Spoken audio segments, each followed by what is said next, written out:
All right, I can see you guys. Can you hear me? I can hear you. I think I can. Yeah. All right. Let me just see if the chat can hear us. Can you guys hear us? Let me know. How you guys doing? Hey, not bad. How are you? Good, good. Looking forward to this. Yeah. Okay. Is there a way to increase the volume on your end? I can just barely hear you. Let me see. Can you hear me better now? Yeah. Yeah. Okay, good. All right. Should know here in a second. There's usually a little bit of a lag. Yep, we're good. All right, so right now we got the Collins brothers here, Philip and Daryl. Philip and Paul. Philip Daryl Collins and Paul David Collins. The Ascendancy of the Scientific Dictatorship. This is a book I would really recommend, especially if you're involved in these spheres and you're talking about what's going on with philosophy and where it meets up with theology and politics. It's a ton of information, and it's always very confusing when you first get into it. I think this book actually really organizes a lot of it very well in a coherent manner because it's very easy to get all over the place with this stuff. So, and they've got a very good philosophical pedigree in here, and it also is subordinate to the religion, but gets into the political and the historical across multiple dimensions. This book gets into the history of pretty much epistemic control and what can be called real, who gets to dictate it, how it's played out across multiple groups and across multiple countries because we have competing elements here too, and it's always very confusing. So if you guys want to shout out anything you guys need to put out there, go ahead. Sure. Sure.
Hello? Can you hear us? There's a little slight echo.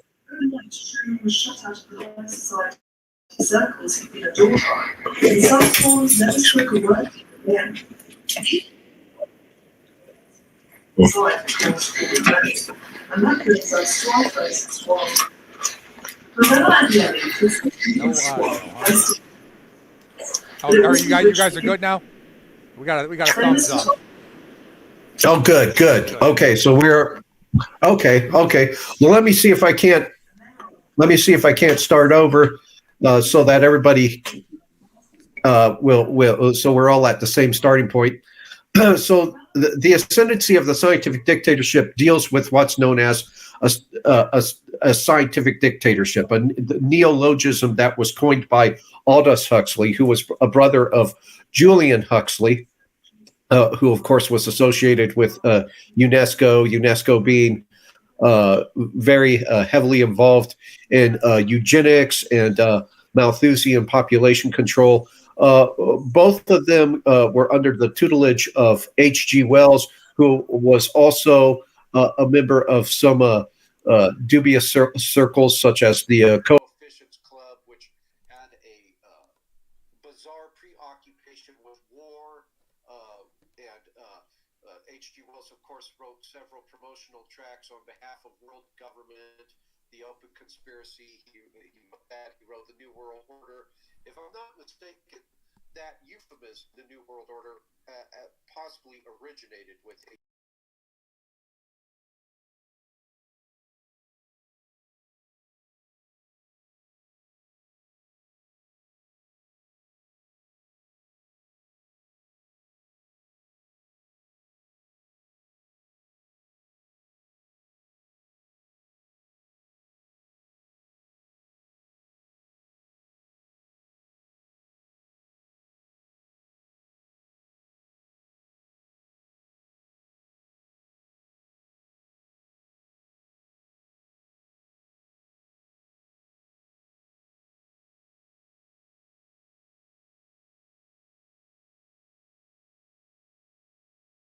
secret knowledge that makes them the most qualified to lead all of humanity into its glorious transfiguration into, as Francis Fukuyama put it, the end of history, and into an eschaton.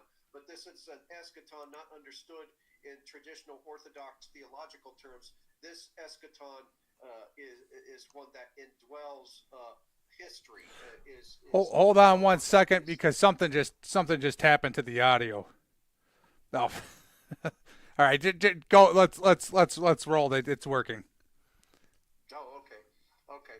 But at any rate, this this group of experts, the technocrats, they occupy lofty positions in economic and political institutions because they allegedly possess this socio-political gnosis. They possess the requisite secret knowledge to which all of us other vulgar masses have no access, and that qualifies them to rule. That qualifies them to act as the guides for all of the human race into its glorious transfiguration, into the end of history, as Francis Fukuyama would put it, to guide us towards the eschaton. And again, that's the eschaton not understood in traditional Orthodox theological terms, but an eschaton that is entirely within history, that is precipitated by the hand of man himself. It's an immanentized eschaton, as in Vogelian terms. But the contention that scientists should seize the reins of governance, that rests upon scientism, which is the epistemological conviction that the investigational methods of the natural sciences can be applied to all fields of inquiry. Scientism holds that the natural sciences, the physical sciences, the sciences that concern themselves with the physical laws of the universe, with the physical properties, with the material universe, those sciences provide the only legitimate hermeneutical keys for understanding the world, for understanding reality itself, and in short, it's really just epistemological imperialism. It completely and totally, scientism completely and totally disregards any and all scientia, or bodies of knowledge, that are not concerned with, or do not deal with what is quantifiably and empirically demonstrable, as is the case with the physical sciences. That's all the physical sciences can concern themselves with, is what is quantifiably and empirically demonstrable, what can be touched, tasted, seen, measured in a test tube, placed into a beaker. So any science, any scientia, and by the way, there are other sciences other than the physical sciences. For instance, philosophy itself constitutes a scientia. Theology is the queen of all scientia, the queen of all bodies of knowledge. But all those other bodies of knowledge, all those other disciplines, are basically arbitrarily and in a very condescending fashion, they are completely dismissed. They're brushed aside. And Okay? this gnosis that they claim seems to transcend the episteme, right? Oh, I'm sorry. Since the transcend what? Epistemology. Well, yeah.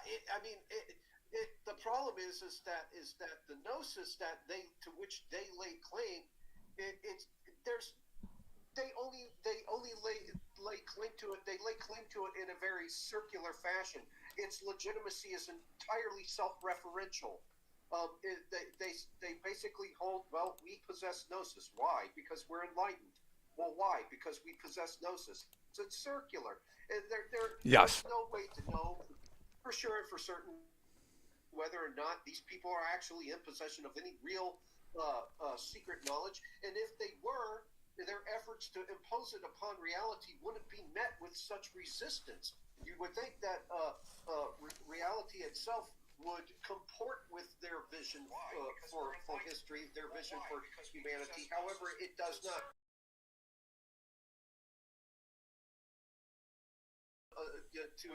Let us know that this gnosis to which they lay claim is illegitimate. It's basically it's just gas.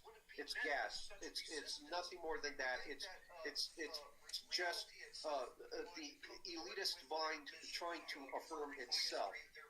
It's basically autotheism, the belief that one is God.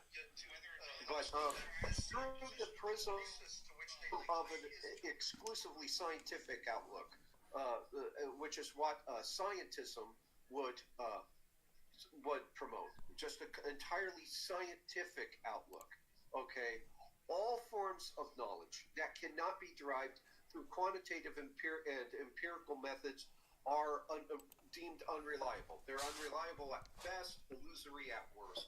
And philosophical, metaphysical, and religious claims are automatically dismissed because they cannot be scientifically apprehended. In short, science is deemed the sole path to truth. And this Vogelin talks about this too, as creating an unfalsifiable system. Right, exactly. And but we know that we know that the natural sciences we know that they're not the only means by which knowledge in any field can be sought. Okay, the natural sciences, again, they must concern themselves only with what is quantifiably and empirically demonstrable. And those epistemic constraints, those raise questions about the universal competence of the natural sciences. Right. Eric Vogelin discusses this in his work. There are several things that cannot be scientifically proven, but they're perfectly rational to accept. For instance, metaphysical truths. Metaphysical truths include truths such as the authenticity of the external world or the existence of minds apart from our own. Those cannot be scientifically proven. Nevertheless, they are perfectly rational beliefs to hold. This is especially true for the belief in the authenticity of the external world, which is actually the chief object of scientific research, of the physical sciences. If you reject the very object of your study, Of your research, then you have no sky. you have no body of knowledge. You have no discipline. Mathematical and logical truths, those cannot be proven by the natural sciences.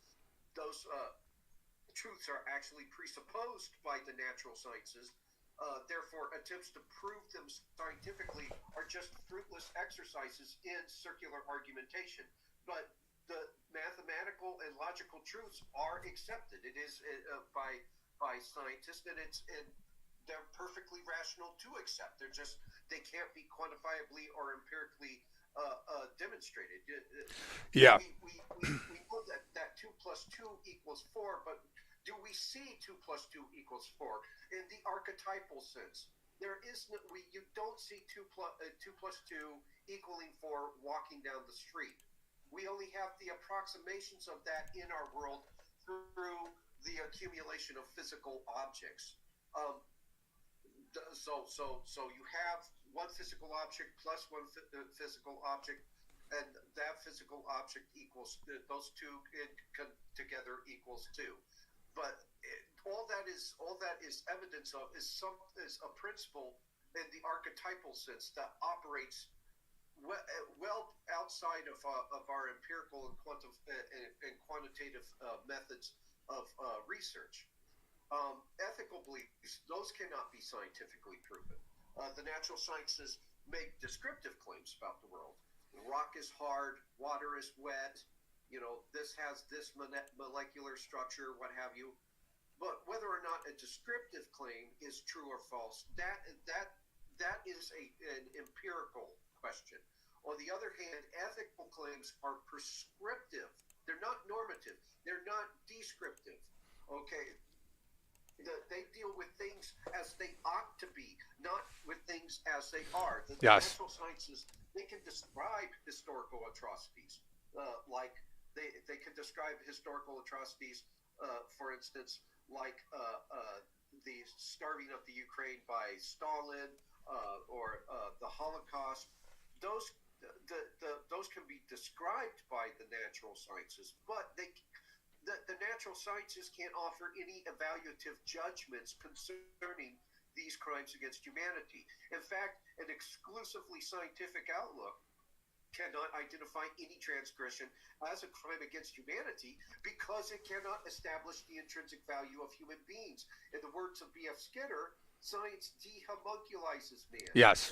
Man is no longer the being that was originally defended by the literatures of freedom and dignity. It comes as a little surprise that you have the new atheist and evolutionist like Richard Dawkins, who believes that science alone can supply this tenable ethic, and they've argued that the demarcations between humans and animals are more fuzzy and less clear cut. But most significantly, the most significant problem with scientism is that science itself cannot be scientifically proven. Science is replete with unverifiable assumptions. Science assumes that all sensory information provides a reliable portrait of external reality. Science also assumes that physical laws are ubiquitous and applicable everywhere. Science assumes that there are perceptible regularities that one can expect to observe should the requisite conditions hold sway. None of these assumptions, none of them can be scientifically proven. Yet they are accepted by most scientists. So the epistemic constraints of science, those become especially pronounced when the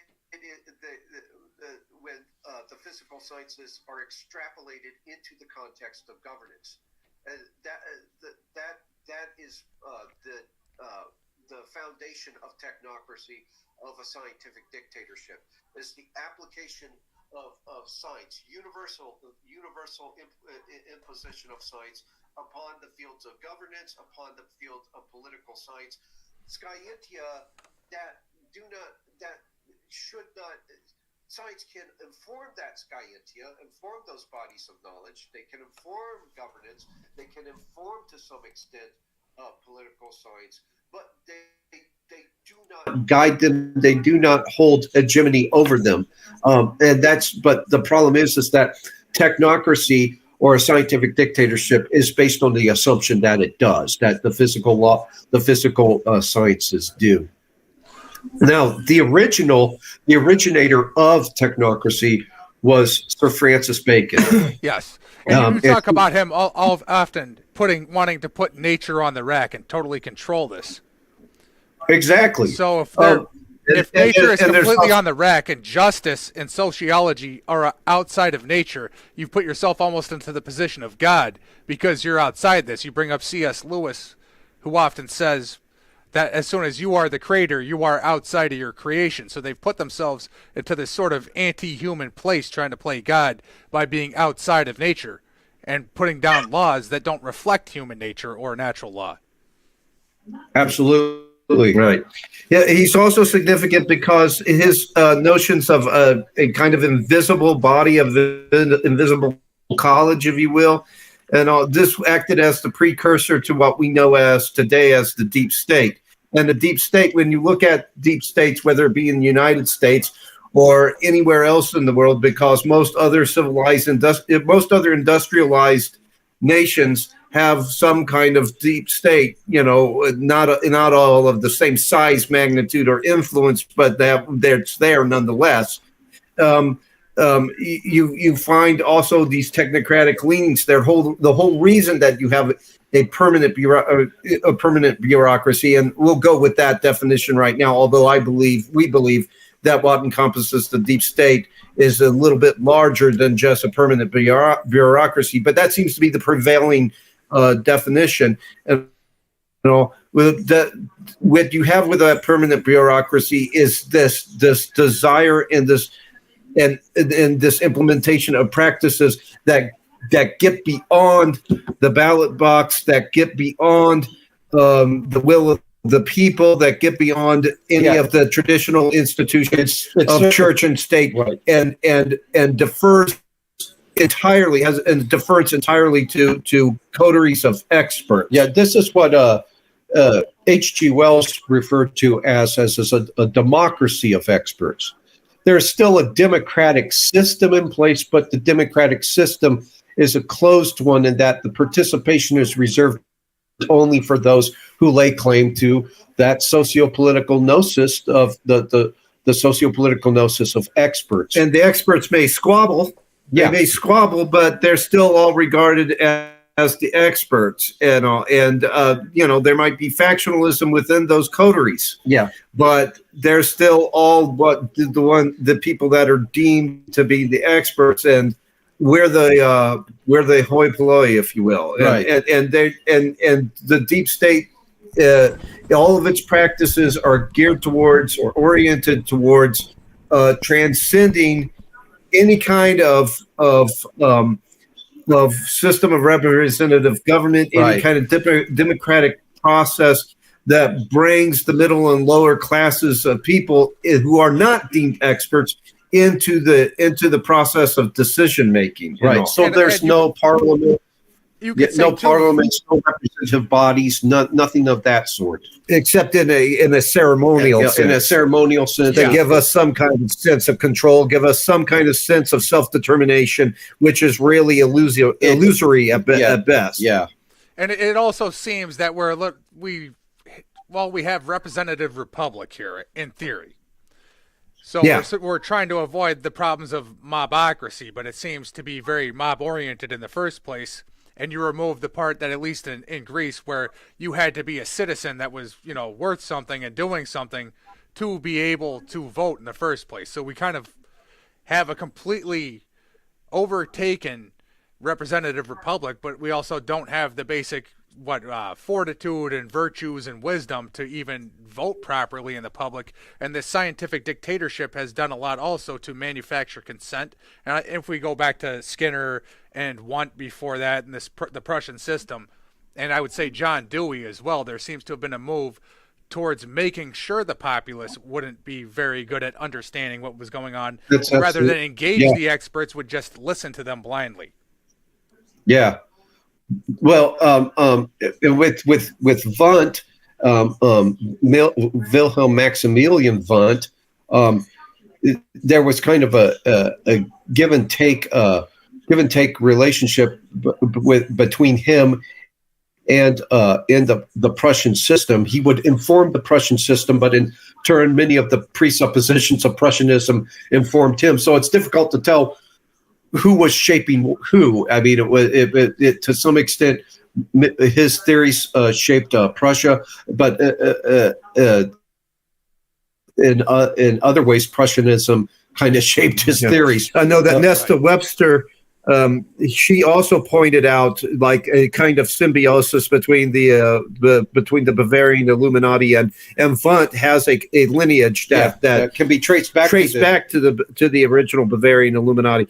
She points out that there's this give and take symbiosis between the Bavarian Illuminati and Prussians and Prussianism that makes it hard to tell which came first, the chicken or the egg. Who is the originator of the idea? All we know is that there is this kind of feedback loop between those two between those two different groups, and they were feeding into one another. Yeah, but Wundtian psychology exemplifies scientism, because before Wundt, psychology was the study of the soul, psyche logos. Yep.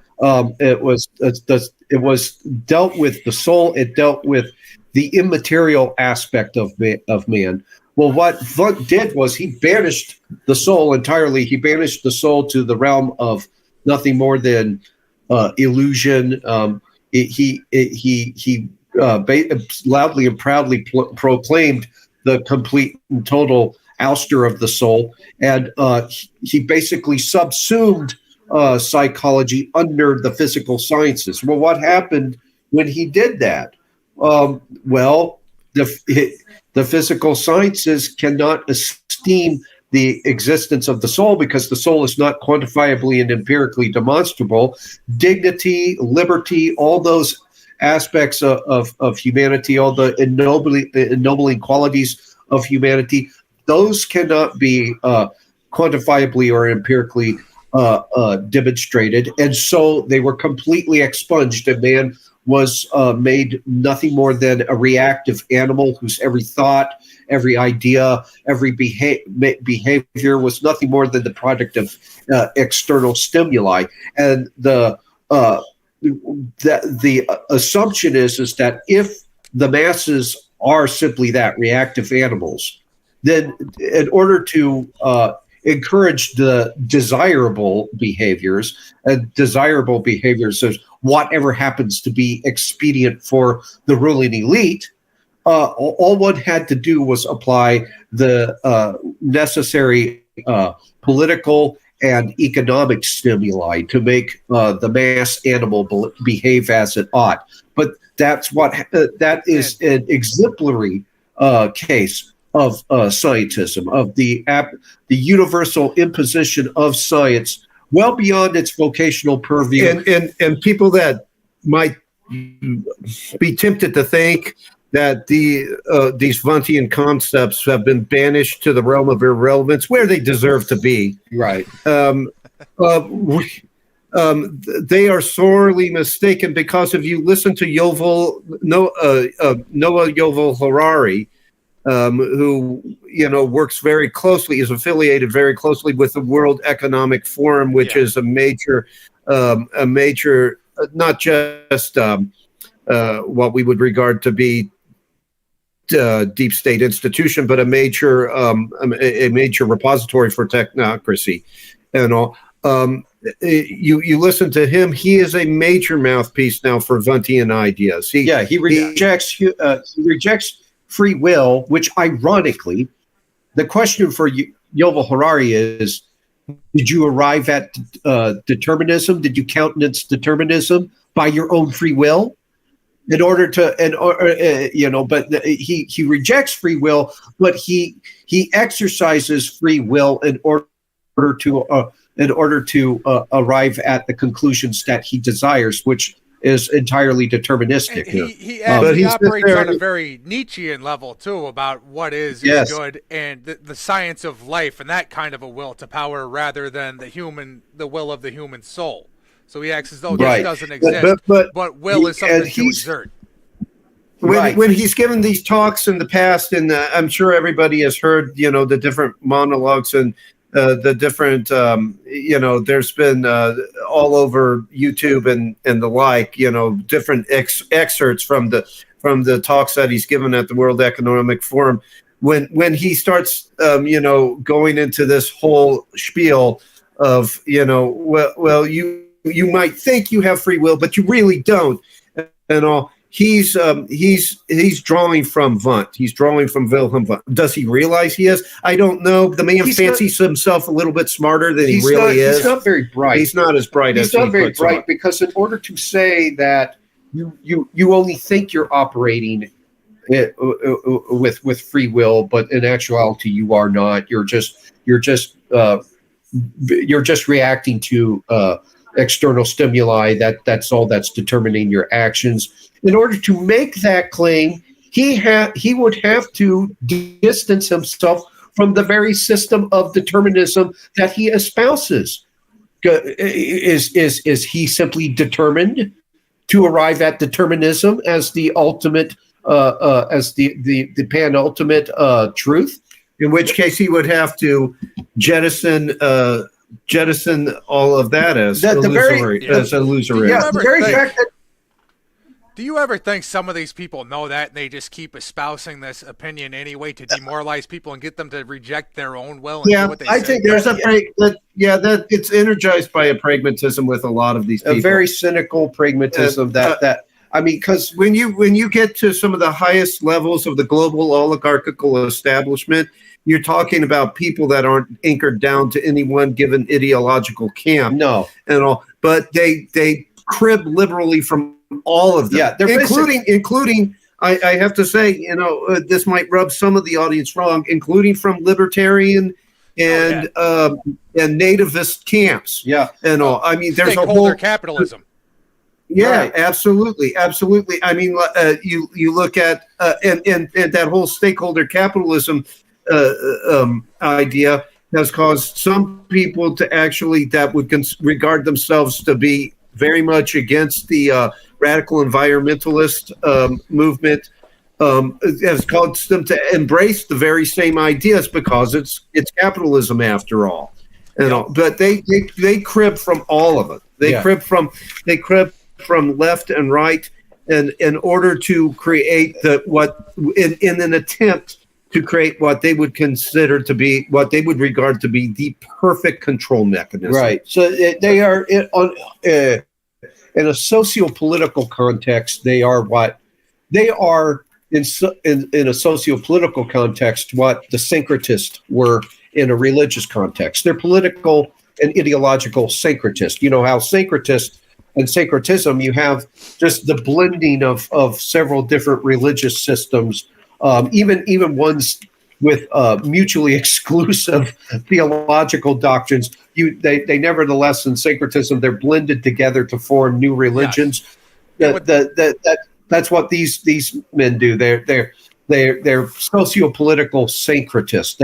They basically amalgamate ideologies and political ideas into a hideous ball of contradictions. And in the past, that has worked very well, because in the midst of this syncretistic blending, they'll bring in something that at least looks or is partially traditional, or looks or is partially conservative, and it ends up grabbing up a whole section of the cross section of the population, and they end up embracing that cross section of the population embraces ideas that if couched in more Marxist or more left of center terms, they would have rejected outright. Yeah. And I mean, if you look recently, I don't remember the gentleman's name, but there was a representative of the Heritage Foundation that was at the World Economic Forum, and he made a lot of salient points that I couldn't disagree with. But when you look at, and you know, I give a wholehearted amen to much of what he said in when he was speaking in opposition to World Economic Forum initiatives. But when you look at the Heritage Foundation, all that you find is another kind of technocratic coterie that has a kind of right of center flavor to it. Right. So we got into a lot of this with the neoconservative stream we did That's previously. absolutely right. In his book, Frank Fisher's book, The Politics, Technocracy, The Politics of Expertise, he points that out about the neocons. He says the neocons ostensibly oppose coteries of policy professionals on the grounds that those are anti-democratic, that they're technocratic, and then in opposition, as an alternative to those coteries of policy professionals, they propose their own coterie of policy professionals. Yes. So with the neocons, the neocons are just part of a Hegelian dialectic. When they speak in opposition to technocracy. They nevertheless advocate in favor of their own variety of technocracy. It's just a technocracy that is on a very superficial and ostensible level conservative, whatever that word means nowadays. I mean, because these phrases, liberal, conservative, these terms, they've been tortured to death. They're bereft of any definitional clarity anymore. Now when we invoke them, they almost mean nothing. Somebody else that really caught on to this was an individual. His name was Carl Oglesby, and he wrote a book called the Yankee and Cowboy War. It's very hard to find. I have a copy of it that I got. It cost me $60 to grab it and all, but I purchased it and read it and all. He was a left of center thinker, associated with the Students for Democratic Society. So that kind of gives you a little bit of heartburn and all. But he did identify the fact that there were these different demarcations within the oligarchical pantheon, if you will, and there was the liberal Eastern establishment, which was made up out of thinkers and financiers and different oligarchs on the East Coast and coming out of the northeastern Ivy League schools, and then below the 37th parallel, south of the 37th parallel in the United States, there was a crop of Johnny-come-lately oligarchs that appeared to be very right of center. You're Elon Musk's of sorts. Yeah, that he referred to as the Southern Rim or the Cowboys. The northeastern eastern liberal establishment guys were the Yankees. The Southern Rim guys were the Cowboys. Yeah. And if you look at the Cowboys, they said a lot of stuff that was appealing, a lot of stuff that was attractive through their various different mouthpieces. Case in point would be the John Birch Society, Right. and their magazine, the New American Magazine. They have some some excellent field staff. They have some that are out there revealing things, but when it comes to any kind of skullduggery coming from the right, when it comes to any kind of technocratic ideas coming from the right and all, they have a tendency to ignore that completely. And so because that's what the Southern Rim guys did, is that they would take technocratic ideas and wrap it in the kind of right of center guard and say, here is your alternative to radical environmentalism, to misandry, to communism, to creeping socialism, and people would end up accepting wholesale ideas that they otherwise would not. Exactly. It's just simply the Hegelian dialectic in practice. Yes. You have the thesis, which is one ideational entity, the antithesis, another ideational entity. These collide, these conflict on a very superficial level, and gradually arrive at a synthesis, which is basically the amalgamation of the worst features of the two polarities, and then the system begins over again. The Hegelian cycle begins anew. But Paul mentioned earlier Yuval Harari. One thing I want to tap into there real quick, that we talked about the syncretism leading to a big just monstrosity of all kinds of things. It seems to overload and overwhelm everybody and give us an epistemic fracture. So with this dialectic that moves in opposites, well, there's still the one and the many problem, right? And it still comes out of alchemy. So there can be more than just two opposites. And even if you try to force everything into that, you keep doing this synthesis with evolutionism, you still have to keep accounting for other ideas to be seen as right. You still have other power players coming in. You have different ideas, and you're forced to amalgamate many, many things. And this alchemy is a part of Hegel, whether or not it's been extracted and people know it or not. So you're still going to have this combination of natural process with psychological phenomenology and logismoi. So if you're going to get something like the monstrum that you see in alchemy, that is just too many heads, it's all Absolutely. Over the place. You're absolutely correct there. And that's one thing that's kind of become more refined with our research as we've gone on. It's become more nuanced because we're having to distinguish between what was organic and what was synthetic, and then what was maybe a degree of both in this process. And with You know, no qualitative element here, with it just being measuring what is, and what you can right, say. We're only allowed to talk about who did what historically and what they're aiming right, for and what you have evidence of, but we don't look at the spirit of something. And I think some of the people that are well-meaning within these movements don't understand the spirit of their ideas and the fact that they're not actually in a they don't. unifying, coherent worldview. You can't actually get rid of some of these problems in skullduggery, which are always going to be. Yeah. You see skullduggery in the lives of the saints and sayings of the Desert Fathers, right? But it's like there's still something that can mitigate that and operate against it. And you still produce an opposition, Right. Like once you move into these suppositions, you have to accept the synthesis with what you hate. They help what they hate all the time, and your corruption goes through the roof. Right. Well, if you recall, during George W. Bush's administration, and the GWAT, the Global War on Terrorism, there was quite a bit of opposition from the left, and there were quite a many neoliberals who spoke out against the war. But what you'll find is like, for instance, one of the most vocal critics of the neocons was none other than Zbigniew Brzezinski.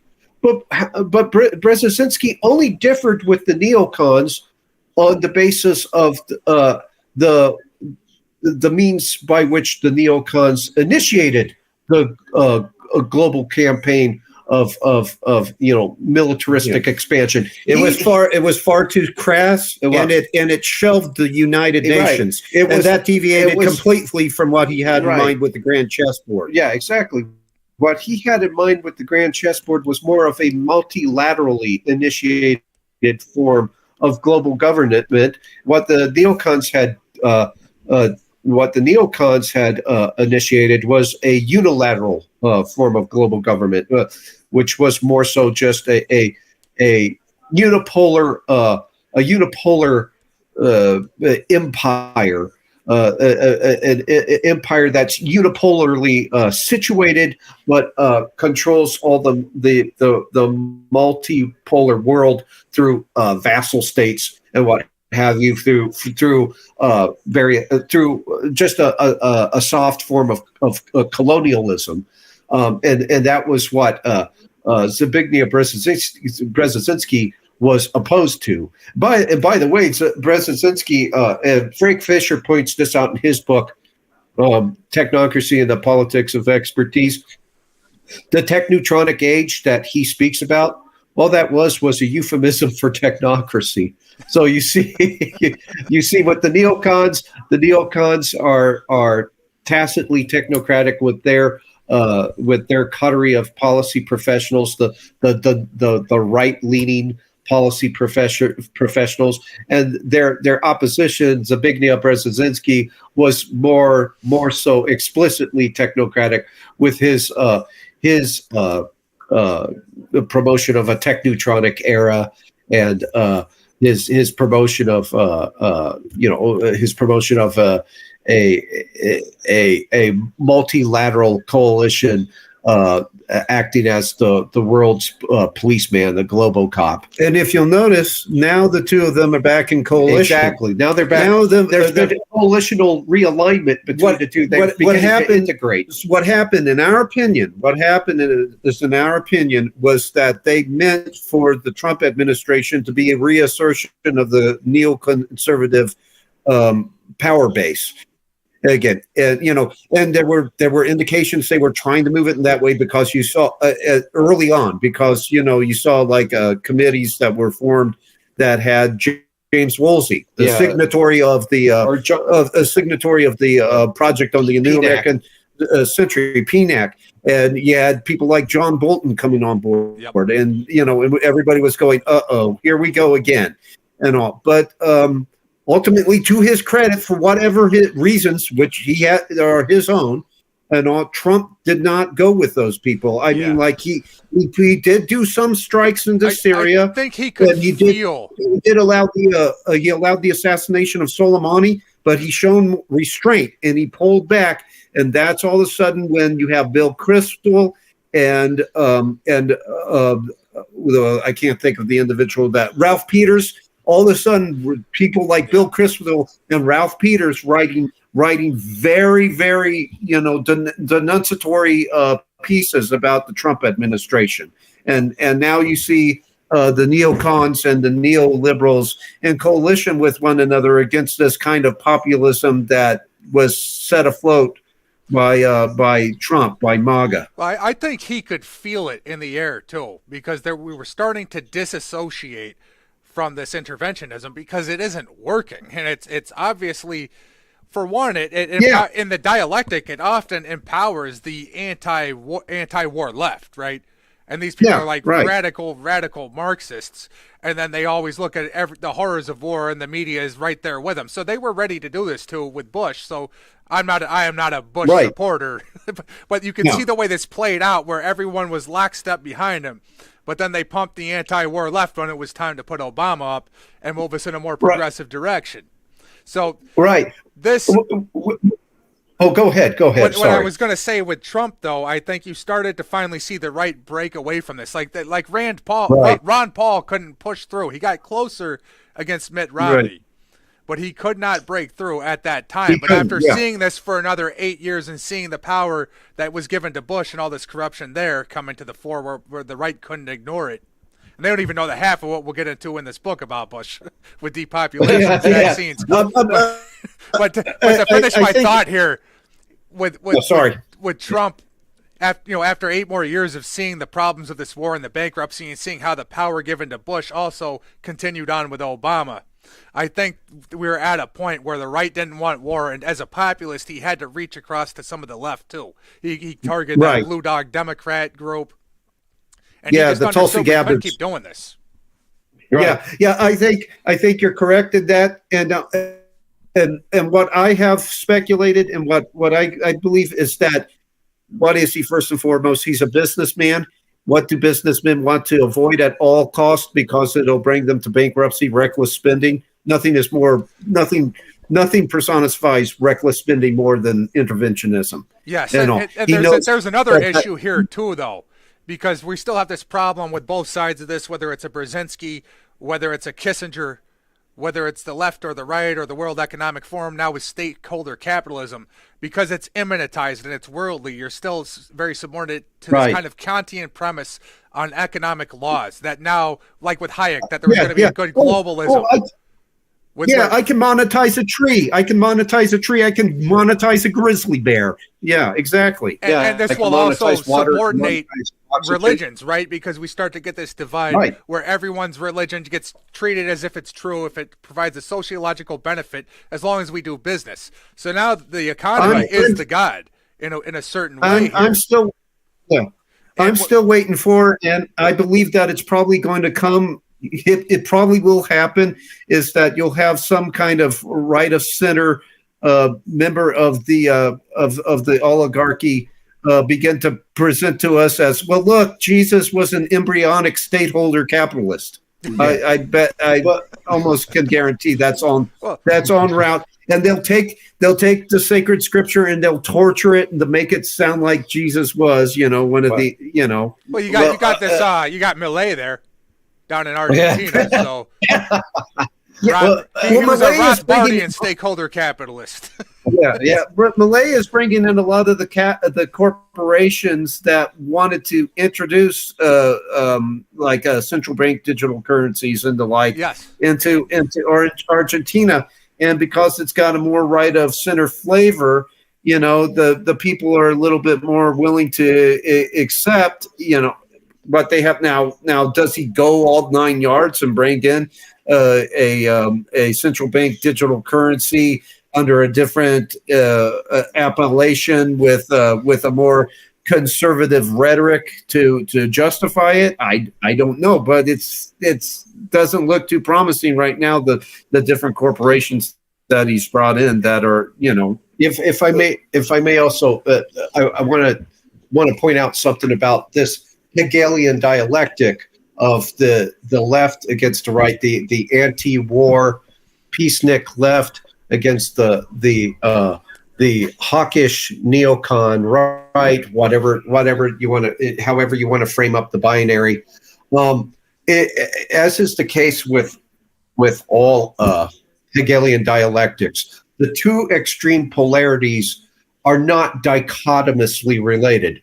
They exhibit certain dialectical commonalities, which makes the conflict between the two superficial at best. Now, with on the left, with the hippies, or many of the anti-war activists, you have the adherents to the Rousseauian school of humanitarianism, of humanism, Rousseauian humanism, the belief that we have to return to primitivity, primitivism.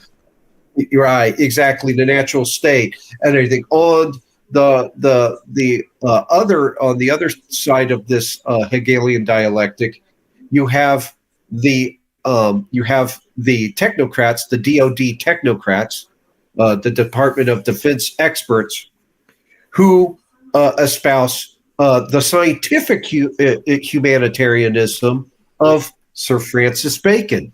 So we have Bacon on one hand, Rousseau on the other. What is the commonality, the dialectical commonality? The dialectical commonality is the rejection of telos. Yeah. The telos is the end goal, the raison d'être. It is the telos is it's the etymological root of the philosophical term teleology, which is the study of purposiveness in the universe. Teleology concerns itself with the purposes and the ultimate ends of natural things. And Bacon was one of the first theoreticians who would expunge purposiveness and meaning from scientific studies. He certainly was not really a scientist or of any real consequence. Bacon distinguished himself as the first promoter, the first propagandist, the first organizer for science, capital S science, as a perpetual institution. Before science was subjected to dysteleological revisions, which took place under Bacon, science was that's very important, because it was always nested, right, like you said, with the queen of it all, with the philosophy, because you the university was for the unity of the whole universe, so you had a place for everything. You had the epic, the encyclopedia, the traditional meaning of encyclopedia was to encycle everything in its place instead of to dissect everything. And this does fit. I have some big disagreements here with Ian McGilchrist. We would have to get into from Orthodox theology because he's a pantheist. So there's some limitations, but I do think when he starts talking about this left hemispheric way of looking at things, it wants to cut everything into slices and to dissect, so it can put everything back together in its own manner. Right. Yeah. It wants to subdivide. It wants to it wants to amputate and basically then graft back together in a way that is that actually goes back to occultism with the whole Masonic idea of congealed. Exactly. Solve et coagula. Dissolve and then congeal. Dissolve then congeal. Right. Right. Endlessly. But you see that. Right. It's continuous compartmentalization of and constant. There is no unity. There's no more unity among the disciplines. None of the disciplines can inform each other. You take, for instance, the COVID-19 outbreak. All that was consulted. all that was consulted was epidemiology and virology, which are, of course, physical sciences and everything. Did political science inform the discussion? Did ethics inform the discussion? No, it was entirely brought underneath.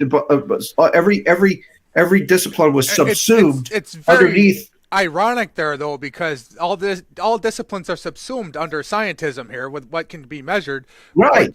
The attention is only put on like one or two things, and it's completely for an instrumental aim. So here again, we have this spirit and what is actually why something is being done that science doesn't measure for. But it's very, very obvious that they're discarding all these other things on purpose, yet they still invoke ethics, right? So they invoke these facts to tell you you're bad and you don't have good ethics if you don't do what they say. So you're still it's so hypocritical. Absolutely. Even going back to COVID, even with the deferral to epidemiology and the virology, they only included certain specific virologists and epidemiologists, right? Exactly. And what in the canon that they put together, the protocol that they put together, and anybody that fell outside of that outside of that category of who they considered to be, the anointed epidemiologist, the anointed virologist, even though they had. These individuals may have had an extensive background in virology and epidemiology. There were some serious people they wanted gone. Some very serious people. Peter McCullough and Robert Malone, they didn't want those people heard. No. Yeah. Well, and here's the question. Too. Right. Yeah. And here's the question for you. Like morons, idiots masquerading as intellectuals like Neil Tyson deGrasse or whatever is the celebrities. Yeah, don't do his philosophy. Philosophy turns around and does. It then turns around and philosophizes. And okay, for instance, that man has engaged in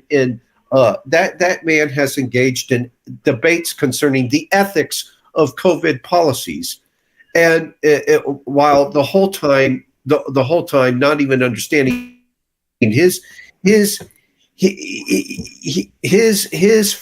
scientia, his astrophysics. Does not it has no place in the discussion of ethics, because you cannot derive a normative claim from it. Likewise, you cannot derive a normative claim from any of the scientific observations concerning COVID. What did science tell us? What did epidemiology and virology tell us about COVID? Well, that it's a respiratory illness. It's a potentially fatal respiratory illness when you take into consideration certain comorbidities, certain conditions that COVID can exacerbate.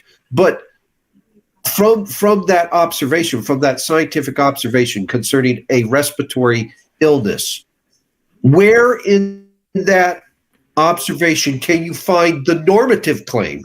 Any grounds for the normative claim that society must be locked down? Yeah, that is how it ought. There is no ought in that. You can't get from is to ought.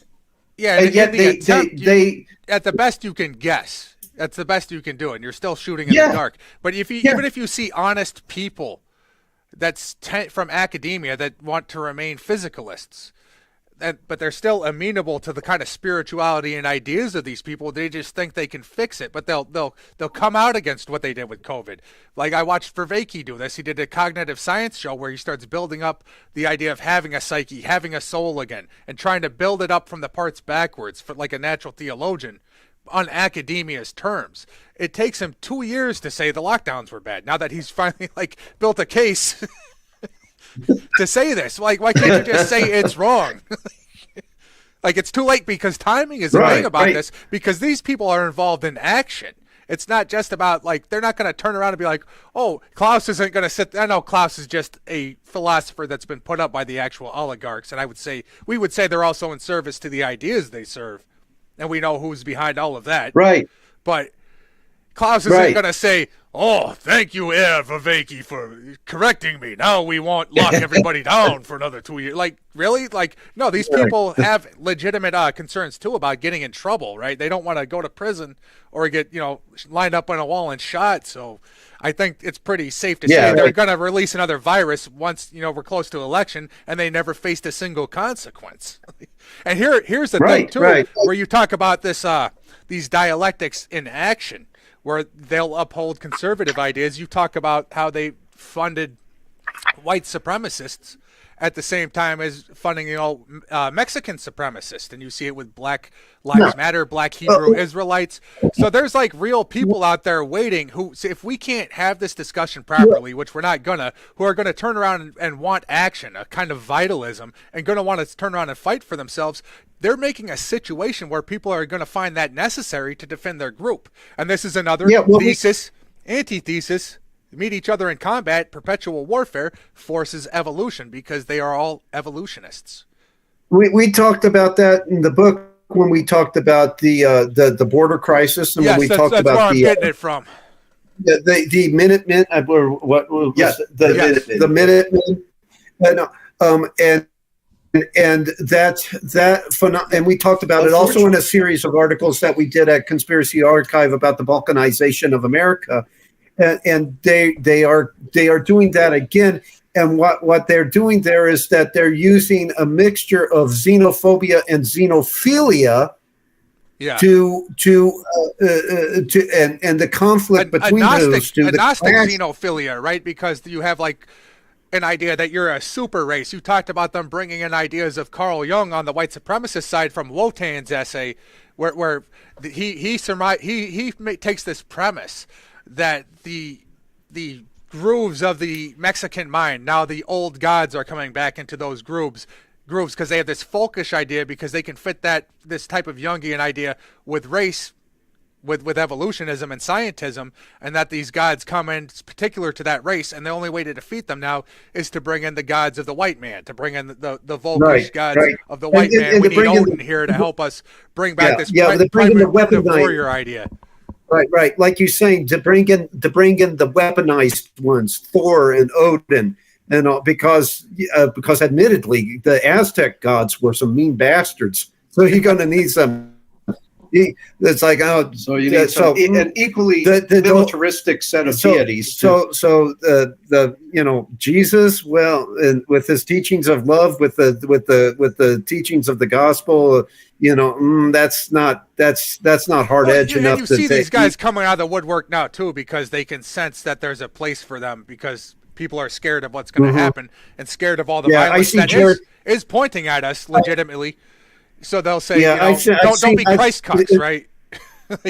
I've seen what you're talking about there, because I've seen Jared Taylor, for instance, making a resurgence, and it's like, well, Adam Green's another one, but they can't agree with each other either, because there's these Nietzschean Nazis too that are atheists, and they'll talk shit about us, but they'll talk shit about the pagans too. So they all fight with each other and all call each other Jews. And same with the Catholic ones. I guarantee you also. I guarantee you, AC, that as this progresses, and all of those all of those groups, Numbers USA, Stanton or what was his name, Danton or the Malthusian population scientist. Well, all of those people that were financed, all those institutions and all of those ideologues that were financed by Mellon, in particular Richard Mellon Scaife of the Mellon dynasty. And he also gave money to Noam Chomsky too, right? On the other side of this, correct? Mm-hmm. And he was also very much pro Planned Parenthood. And by the way, some have asserted that Noam Chomsky is what's known as Hofjuden. That he's self-loathing Jew, that he actually a Jew that hates Jews, and Noam Chomsky has been very supportive of the Holocaust denial movement, I believe in France, and I think it's in France. And you have with Noam Chomsky again, you have kind of the kind of the white supremacist element of the dialectic that's being built. But it also gets kind of divided across this epistemic fracture, like they're doing an intentional divide and conquer across a multiplicity of groups, right? So they know that they can. Right. You're seeing this with Jackson Hinkle right now becoming the #1 guy on X, because he's got this kind of anti-war left thing going on. He's pushing MAGA Marxism and pretending to be orthodox, so he kind of stifles our narrative. And he's out there showing all the. He was like he was in place immediately to have all the videos of all the horrors that went on in Palestine. So it just doesn't seem organic to me. It seems like it's very contrived and very planned. But you'll see some of that. He'll team up with like Norman Finkelstein and stuff, to be anti-Jewish. But then there's this divide, and he kind of forces some of the right back to neoconservatism because they see this kind of radical element that's radical leftist and pro-Islam over there with people like Lucas Gage. But then you also have Noam Chomsky, and he was on the Epstein list with so many of these kinds of people, and he set the Overton window with William F. Buckley back in the day on Firing Line. So these people. Yeah. I remember. He kind of played to William F. Buckley what the king of LSD, I can't think of his name. Leary? Yeah, what Timothy Leary, what he was to Buckley, what Timothy Leary was to G. Gordon Liddy, because G. Gordon Liddy and Timothy Leary were sparring off on campuses, creating the dialectic at one time. And it's my opinion that we had the exact same thing later with the other two. And you see it now with Piers Morgan and Ben Shapiro too, and Douglas Murray and whoever he talks to over there. It's still this controlled box. But what happens too is when some of these issues don't get spoken about. I know people who watch my channel I'm repeating myself here, but when you don't talk about these things properly and go in depth on them the right way, people are going to turn to these other figures that will actually address it. They address it in a very one-sided manner. Yeah, they offer something Nazism, communism, but they'll actually address the issue everybody can see going on in front of them here. Right. Yeah, they're unable to identify the dialectical commonalities that the one polarity they're gravitating toward shares with the polarity that they ostensibly oppose. So they kind of ping pong back and forth. It's kind of a dialectical game of ping pong. You talked about too with the Black Panthers that they had likely had funding from the Morgans too, and that the Morgans also pushed a lot of anti-Semitism there to take the heat off themselves. And I know Engdahl says the Rockefellers kind of overtook the Morgans at a point too, which I do think, but it's not like they're gone. No, they're not gone, and I mean, because they're part of the whole Anglophile. They have been since J.P. Morgan was brought into the whole Anglophile constellation by the Peabodys and all. But yeah, that's the whole reason that Stokely Carmichael kind of turned against the Black Panthers and against SNCC and against the whole Black. And that was gone 3 weeks later, right? And he's all of a sudden he disappears, and all because he's turned against this Black Jacobinism, and and with good reason. And he starts pointing out, he's like, well, you guys talk bad about the Jews and the capitalists, and then guess where you're getting your money? You're rubbing your elbows with them. It's the same with the Azatlan. Yeah, they took money from the Ford Foundation for this whole Foundation. Yeah, absolutely. And it was funny that you brought Arnold Schwarzenegger into this. It's kind of to look back then how you saw these two opposites here, how you had this Nazi history that they completely cover up because he's jumped on board with the latest thing and completely sides with the normie narrative, but that he was running around saying people were dysgenic because they looked. Imagine being at the gym and there you are, like, hey Arnold, are you gonna wipe down your rack? What are you, Jewish? I won't be back to wipe it down. But they give him a complete pass. I do think, and I hope that some of that begins to be looked at again, and people start to revisit what we wrote there, and all because periodically it does come back out with Arnold because he was there. Screw your freedom. Yeah. So Yeah, that was in regards to the COVID lockdown. That was a very Nazi response to that respiratory element. So you don't totally break with the stuff. It comes out. Sins of the father, so to speak, because his father was the. Interesting, though, how he was dialectically opposed to a mayor that was a La Raza mayor and a communist, though. And then you see the violence breaking out, and you see a state-sponsored white supremacist group get intentionally brought. You wrote about this, about being intentionally brought into the anti-white protesters to cause strife. And then what do they get? It's very, very similar to England, where they took away guns, but they have all this knife violence, and then they truck in Pakistani Sikhs right next to Muslims that hate each other, and whites that hate them, and then when they're all stabbing each other, well, gee, I guess we need cameras everywhere. You're talking about us where we cited the Toledo protest, and they diverted, brought together, and it's like, let's take a bucket and put some red ants and black ants in there and see what happens. And synthesis is moving towards a technocratic scientific state that has total surveillance. This whole panopticon idea. Absolutely. Go ahead. Sorry. Well, while we're on that topic too, you were talking there's a Japanese gentleman, I'm drawing blank on his name, who wrote an article. I remember reading this article too. At the same time, there was a Why I'm a Conservative came out of, Irving Kristol's rag there. Not William Kristol's. The magazine. But then there's another one, Why I'm a Neoconservative, by a Japanese gentleman.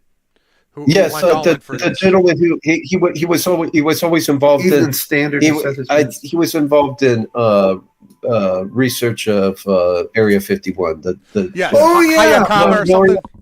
Norio Hayakawa. Hayakawa. Yeah. I mean, like all of a sudden, the neo he was bringing out a lot about Area 51. As being kind of this launch pad for social engineering, because the technology there was being used to convince people that there were aliens. And he was doing some great work, and you can go back and you can still find old videos of him, whether it's at the Prophecy Club, which had its own problems and still does, but it's still his talk there made a lot of good points and all. Or when he would appear with Anthony J. Hilder, and all, he was making a splash, and he was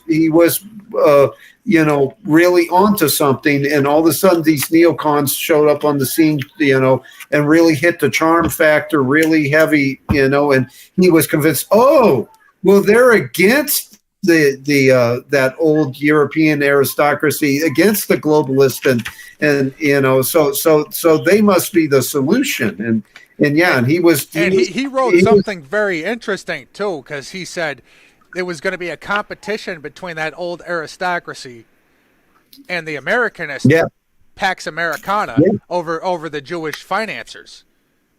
So absolutely. And he took the stance he took the anti-Islamic stance that we must do anything for Israel, and anybody who harbors anything against, we need to be at war with them. And some of the other Atlanticists who are not Zionists, some of them are too. It kind of really fits in what we just talked about with this race consciousness, this kind of Gnostic, like our race was the secret super race, because you had the British Israelites that were like these. They thought they were from like some secret Persian, group, and that's why the Anglos were so successful, because they had, ancient Persian Jewish blood or something. So a lot of them prefer the Sufism as more syncretic for a globalist religion. And you're seeing papers right now for like how Islam can help us in space, and it'll be a good globalist religion for the extraterrestrial imperative and whatnot. So you do see this competition here, but if they're both competing for this money, you're also giving power to dichotomies here that share some ideas of an immanentized theology, whether or not they're against each other or not. And they also share a group preference where they want to defend each other against these other groups that are hostile to Jews. So you still have these Marxist types. You know, you're George Soros. He's not a Zionist, at least on face value. And same with Noam Chomsky. They support this. They always support like Marxism, libertarian socialism, Right. something like this, globalism. Right. They're involved here. If you're competing with them for money and playing these games, they all empower each other. Absolutely. So, and in doing so, they empower the Zionist group. So even if J.P. Morgan wants to play this game and they pump anti-Semitism, well, the ADL did this too with American Renaissance was a group that was an anti-Semitic group that they funded, and they stopped the trial against them when they because it was going to come out how much they funded this group. So absolutely. So there's a very these people are like madmen the way they gamble on this, because you're helping your enemy to justify yourself. But now they're making Nazis that could wipe them out, and I'm sure somebody like J.P. Morgan, if he wants to get rid of this competition, they're perfectly fine if the country goes to Nazism. You see it in Dr. Strangelove. I probably said it last time, but at the end, Strangelove and the communists, they're cool with each other because they want the same thing in the end. They want the same thing. Yeah, I mean, they bring up Dr. Strangelove starts discussing this eugenically regimented society. Yep. You know, that has to take shape now that the world is the world is about to succumb to nuclear holocaust. So now that's going to necessitate the building of a subterranean civilization with a giant complex of supercomputers.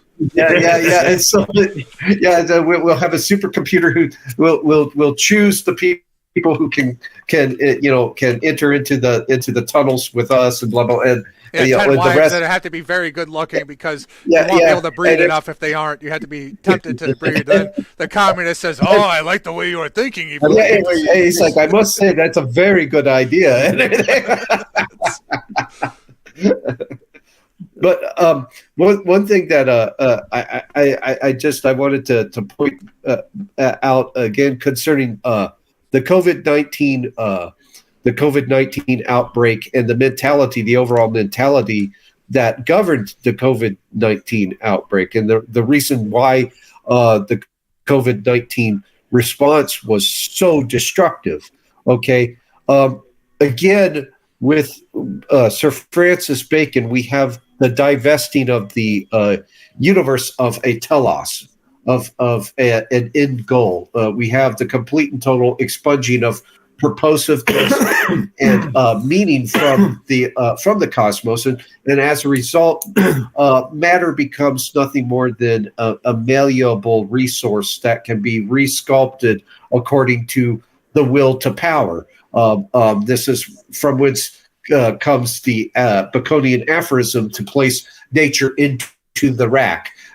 Nature becomes what Heidegger called Bestand, or a standing reserve.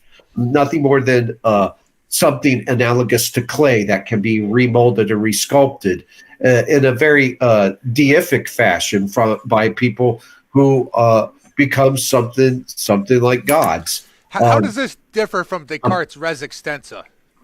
I don't know that it does. I mean, it. You could see where both assume the same trajectory and everything, but with Descartes and with Bacon. But in a Baconian universe, what becomes the sole governing authority? The libido dominandi, the lust to dominate, the desire to dominate others, because all the universe is nothing but so much matter, so many atoms to just be reconfigured at your whim, right? So, well, this mentality, the libido dominandi, this surfaced during a talk that was delivered by none other than Anthony Fauci at the Washington National Cathedral on November 12th, 2020. Fauci then he stated, I'll paraphrase him loosely, He said that he was speaking with some of his UK colleagues who were basically saying that the UK is similar to where the United States was at the time of the pandemic, because each of the countries have that independent spirit, as they put it. And Fauci said, and I quote, "I can understand that, but now is the time to do what you're told," unquote. That autocratic mentality that permeates that statement. It's hardly subtle. Fauci, he basically was voicing libido dominandi, and this is what happens in a world that presupposes dysteleology, that presupposes no purpose and no meaning in the cosmos. And Fauci also acknowledged that scientists had been more and more during the pandemic perceived as authoritarian, and that unfortunately science had been lumped into politics, which science is always going to be lumped into politics. Where do you think the money comes from? Right, exactly. Where do you think your funding comes from? Well, you can't, and you have publishing bias in science. You have to decide what gets researched. You have a reason. Even when people were doing science, like just coming up with an experiment, you're having intuitions and ideas of what you want to study. And now funding comes in. Now control, power, what gets done. Like they act as if it's purely objective, but that's a myth. If your research heads off in a direction that's going to piss off the grant maker, and that grant's going away, right? Then guess what you're doing? Well, you're going to retread. What Fauci was voicing was a common technocratic assumption. That technocratic assumption is that scientists constitute some stock of apolitical overmen, of completely and completely and totally immune to political and ideological biases, a kind of psychocognitive elite, a cognitive pneumatikoi, as opposed to the sukekoi, the masses. The fact is that and for anybody that doesn't understand that reference, that's a kind of Gnostic idea, and certain Greek philosophies had an idea that some people were intelligent and awake and others were just sleeping sheep.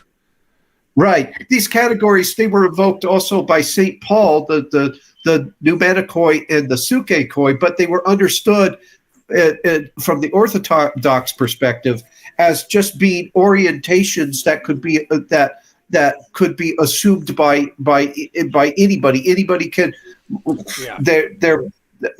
Anybody could 1 second behave as sukekoi. Anybody the next second could behave as pneumatikoi. Well, 1 second you're behaving as the spiritual man. The next second you're behaving as the natural man. But they were just more.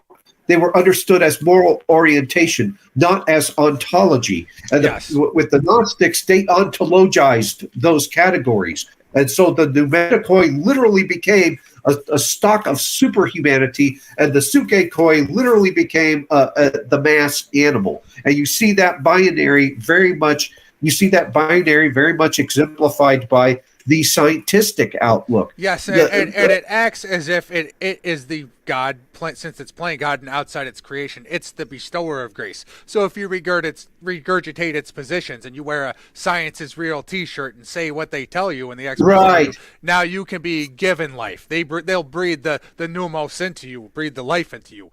But if you don't follow what they say, you don't count. You are useless eaters. You see this in the French Revolution, too, with the whole depopulation and this kind of anti-human idea. There were people that went to the guillotine, I'm going to do my duty to this society and live on through history in the absence of an afterlife because I'm a useless eater. So now there will be less population. Some of these people would dance on the way and whatnot. And this very same idea is there, this useless eater idea.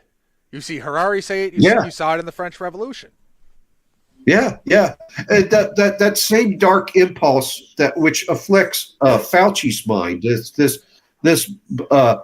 libido dominandi, this lust to dominate others, and countenancing this antagonistic binary of the the enlightened, those in possession of gnosis, a pneumaticoi, and a sukeikoi, you see that also afflicts one of his fellow technocratic travelers, who, by the way, really isn't a scientist at all. The dude knows nothing about epidemiology and virology, but he talks an awful lot about shots and about vaccination. Get the numbers down. Bill Gates, dude. Bill Gates. In a conversation with the Atlantic editor-in-chief, James Bennett, on March 13th of 2014, Bill Gates asserted that in spite of the fact that they were elected, lawmakers had only managed to engender dissatisfaction. So you already see where he's heading with this line of argumentation. In Gates' view, democracy was suboptimal, voting was an exercise in futility, and Washington, D.C. was irrelevant. In the place of elections, in the place of other democratic practices, Gates proposed a strictly quantitative approach to the government. And what he said, and I'll just paraphrase. He said that we, or those of the Gates Foundation, were big on metrics, and it's getting easier to measure things all the time. So with this statement, you see the scientific and technocratic obsession with metrics, with what is quantifiably demonstrable, which is symptomatic of what Rene Guénon, the perennialist, called the reign of quantity. Yes. A defining feature of this reign is the bestowal of epistemological primacy upon an exclusively quantitative interpretation of things. According to this hermeneutic, this very cold hermeneutic, quantification will diagnose and cure all social ills that afflict humanity. Ironically, the very humanity that such a hermeneutic is being employed to save will be dehumanized by it. We saw that dehumanization underway during the COVID-19 response, because the unvaccinated were they had tried a new form of bigotry. The unvaccinated were called filthy and submoronic, just horrible things said about. And can you imagine?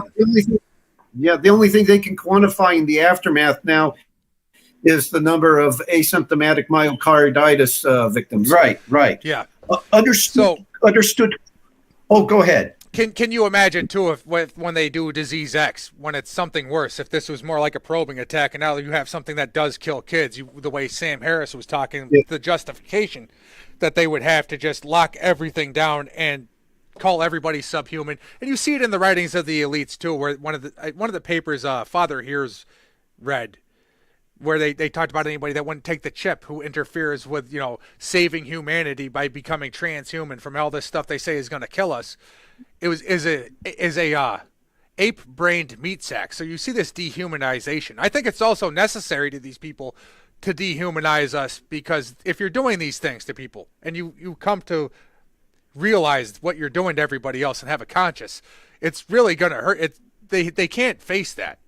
Or the consequences of getting in trouble for it. So it's very necessary. Just like when I was in the military, we dehumanized the enemy that we had to fight and kill them. So if I'm lax about that, my buddy gets killed. I'm not doing my job. So we dehumanize the enemy. You see this The terms were gooks, nips, sand knickers, and now I guess the unvaccinated.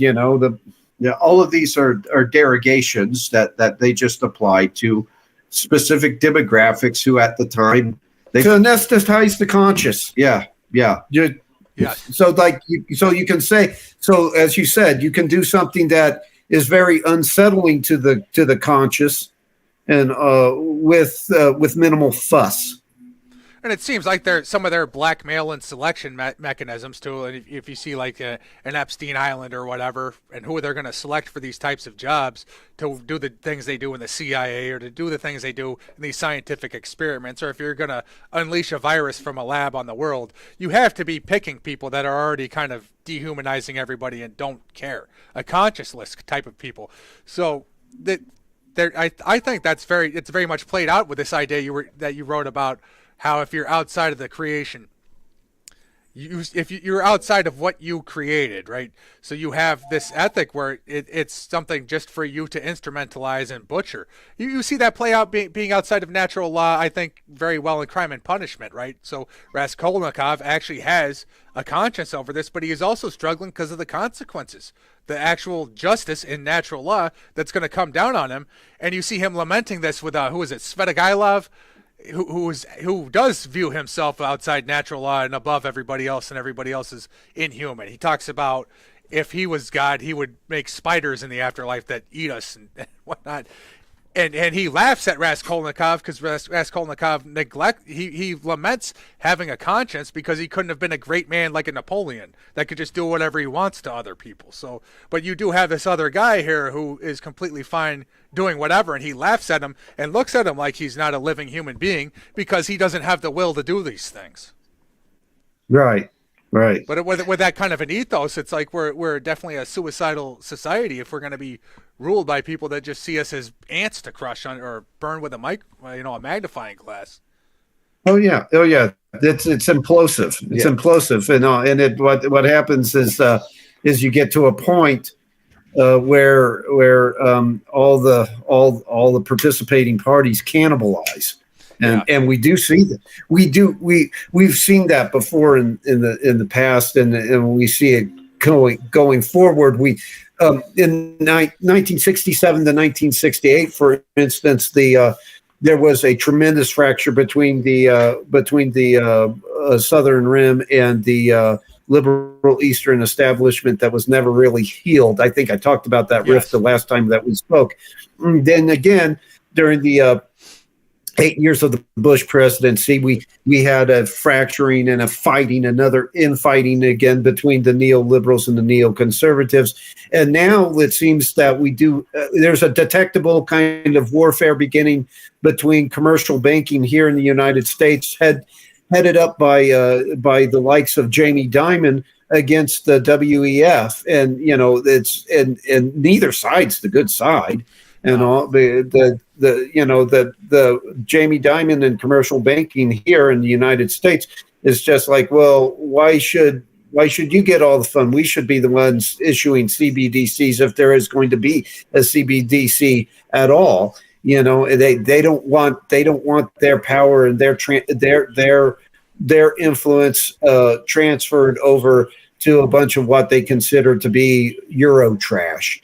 And so we see the fighting now starting to break out, again, and how vicious it gets. Well, I don't know. We'll have to wait and see to what the size and magnitude will be there. But like you said, it at a certain point begins to cannibalize, and it becomes implosive.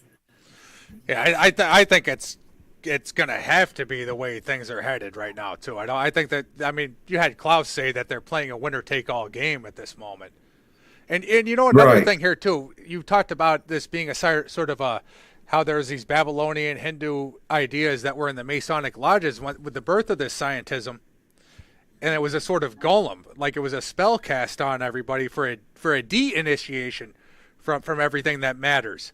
So I do think with like Father Seraphim, when he talks about the nihilist dialectic, that there's a vitalist element in here too after empiricism, because empiricism doesn't, cut the mustard for human beings.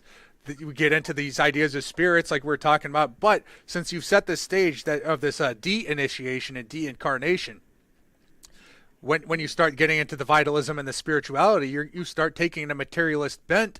Like the magician is still a materialist, the way he uses spirituality.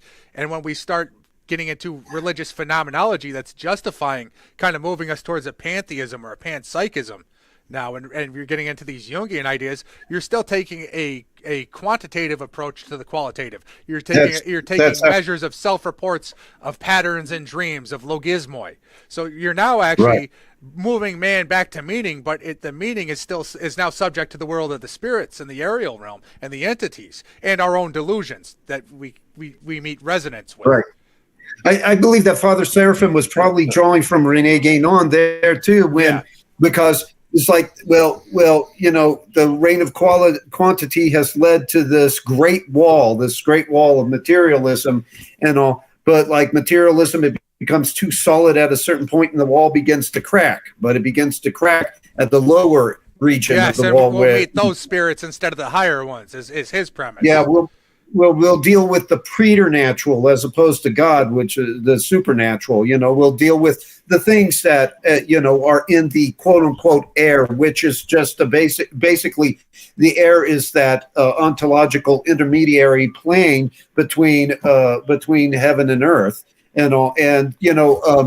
that's comparable to shark infested waters. Yes. Is everything in there? Is everything in that plane a shark? No, but there are sharks there, and they will bite you. So that's what we seem to be seeing now. Is we seem to be moving away from the materialist, to where the spiritual begins to. The materialist phase of this and into a spiritual phase, but it's an inverted spirituality because it's all coming from the lower end of that wall, if you will. And it's funny. Go ahead. Oh no! What I was going to point out is, I'm at variance with this man on many points, especially theological points. But he does make this salient observation, and that is David Bentley Hart. David Bentley Hart claims that he's Orthodox, but much of what he espouses, theologically speaking, is heresy. I mean, much of it is Origenism and what have you, and he's also a syncretist.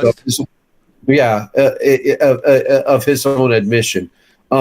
But one of the things that David Bentley Hart pointed out is that magic is essentially a species of materialism because it invokes agencies beyond the visible sphere. But those agencies are not supernatural, and they're not transcendent in the theological sense. They're merely preternatural. That is to say, they're the subtler, more potent aspects of the physical cosmos. And modern science and hermetic magic, modern science in the most Baconian form at least, those are both concerned with the hidden forces within the material order, that these forces that are allegedly morally neutral and largely impersonal, and one can learn to manipulate them. And Bacon set the stage for this with the characterization of the universe as being entirely dysteleological. It's from that assumption that we arrive at the conclusion that it is Beistan. So all that science is really a matter of manipulating matter. Even Bertrand Russell said as much. And magic concerns itself with the manipulation of matter. And it's really that divorce there with the Baconian ideas and moving into the Enlightenment that really make that strong divide from telos, because they were still concerned with manipulating matter and playing God with the alchemists. And there's this idea, there's Kabbalistic ideas where it's upon mankind to go collect the missing pieces of God to fix it and get to the real God, right? Get beyond the demiurge, or this idea of a return to the origin, that these are cosmic seeds in the matter. So you're going to return that matter to its original state. And there is an intentionality, I think, in displacing the church and religion there, but it's not always so overt. And some of these people would have considered themselves very Christian. Right. You had to create the void because nature abhors the void, but and then you can fill it with whatever else you want. I hope this doesn't. I hope what I say here isn't too tangential, but this reminds me a lot of what we've been touching upon with, because we've been writing an awful lot about the UFO deception here as of late. And we've had two, we have one that appears in Nexus magazine right now, that's current issue, and two installments of a series that we've been putting together at the Canadian Patriot Review. Nice. But something we note is that, initially with the deception, the UFOs are presented as nuts and bolts kinds of ships, that are interplanetary in nature. They're traveling through the physical universe, created by physical occupants, using, the same kind of mechanics that, that we would know here on Earth, except slightly more advanced. Yeah. But and then always 10 years ahead. Yeah. Just 10 years ahead and everything, whatever length of time you need to get to warp drive. But all of a sudden, but now it's gradually moved. That deception is gradually moved to where we have groups like we have the Gulf Breeze 6 that are communicating with the aliens using a Ouija board. Yeah. Or we have the National Institute for Discovery Sciences, Bigelow's outfit, at Skinwalker Ranch, doing experiments with a Ouija board. So all of a sudden, and they were supposed to. I mean, NIDS and his other one, BASS or what? Bigelow Aerospace Advanced Science, whatever the acronym was for. They were supposed to be strictly inquisitive scientists that were using the scientific method, and yet you saw what the scientific method was for them. Well, pull out the Ouija board. So you're seeing more and more of that now too, with like moves towards trying to get into placebo effect. Dyer was talking about how they were talking about commercials could make you do dream incubation. I remember when I went down the whole perennialist rabbit hole after when I was into Peterson 10 years ago. Then I read the neo-Jungians and the post-Jungians, and there's a student of James Hillman that was doing the School of Embodiment, and he was talking about dream incubation. He was going to go work with people to help make AI girlfriends and all this kind of stuff. So you're seeing they're researching ritual to trigger placebo effect. All kinds of stuff now is moving towards magical thinking, the place for superstition among like athletes. I think that kind of ties into that idea we're talking about with the Azultan people versus the Wotan people. You'll see guys that don't really give a shit about any of this stuff. They'll go get like an Odin tattoo because it's almost just a kind of ritualistic, hippocampal type of thinking. And now we're giving that a scientific justification. Like you're moving much more in this direction. The guys at PSYOP Cinema, they coined the term when we were having a conversation with them. It was such a great term that I stole it. Metaphysical pragmatism. Where it's like, we don't know why it works, but damn it, it works. Yeah. So use it. And the problem with that is, we brought this up in our second installment to that series we got up at Canadian Patriot Review. And the problem is that when you don't familiarize yourself with the mechanics of whatever instrument it is that you're using, and in that case, it was a Ouija board, and you don't know what you're going to get. And you'll get forces with which you do not dictate the terms. And this is something that is significant right now with the deep state is, the deep state isn't the end all be all. It isn't the primary enemy and all. They are the dog that's being wagged by the tail, now because they're dabbling with infernal forces that dictate the terms. They call the tune. They say what the conditions of this agreement are going to be. So and you see predictions of that, like in Arthur C. Clarke. You wrote about this with the sci-fi predictive programming, right? And childhood's end, and then the demon is presented as something good that everyone has to go up to, and that they accept it after they've been conditioned to. We're seeing that with like Baphomet statues and everything. So. Yeah, I think that. Yeah, I think even when there's nothing supernatural or preternatural even going on, I mean, this is pretty in the New Testament with the Pharisees, there's demonic activity and demons are cast out, but it still does the evil corruption that hardens them against, in the face of God. That still matters, and the two, I think, meet up together with actual action. Yeah. We have matters, and the delusions matter too, because St. Paul talks about how much of this is like just seeing God through a dirty glass with the unknown God they're reasserting at the UN now. That they get mixed up and head in the wrong direction. Athanasius the Great, when he talks against the heathen, he talks about man's own delusion and desire to make himself God, leading to all these things. People say their ancestors were God, or I am a God. When you become an emperor, now you start setting up this polytheism, and it turns into idolatry, and they start using the patterns. But there is still a talk in the Fathers about demonic energia, and St. Paul says that when there is a real experience of other entities or God, he says of so-called gods, that now you are talking about demons. So the two things. Yeah. No, you point out something. You point out something very important there. Even when there is no demonic energia present, even when there is nothing genuinely preternatural or otherwise there.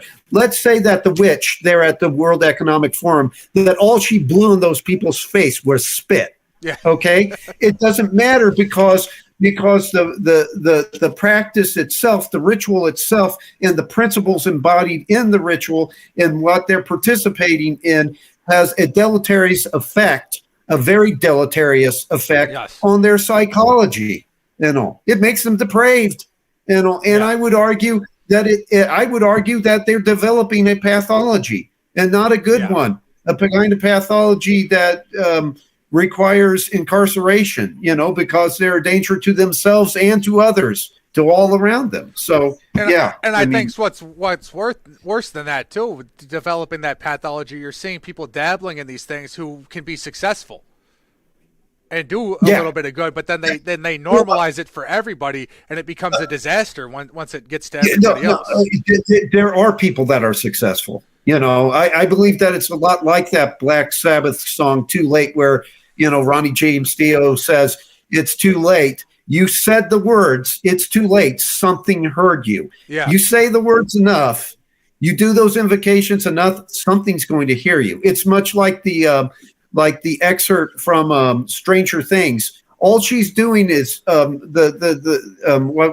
number was she again? Number 11. Number 11. All that number 11 is doing is espionage, and she's just using the remote viewing as a tool. But all of a sudden, we hear these very, very large footprints of something that could not be human approaching, and it's like, oh, you've finally been detected. You were in, as I was saying earlier, you were in shark infested waters. So guess what? You finally ran into a shark, and it's probably a great white. Yeah, it's probably a very large one. But in this inversion, we'll call it a good thing somehow. Many of the artifacts of modernity and of post-modernity, as a matter of fact, I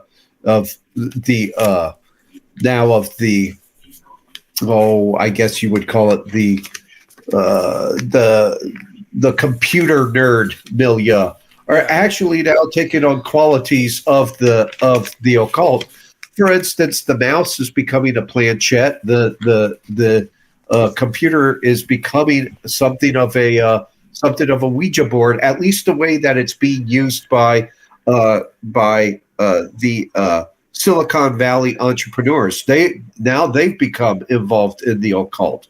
As a matter of fact, this has been documented in a book. I'm presently reading it right now by D.W. Pasulka. Yeah, Diane Pasulka. Entitled Encounters. And if you look at the transhumanist movement's actually awash in occultism and Satanism.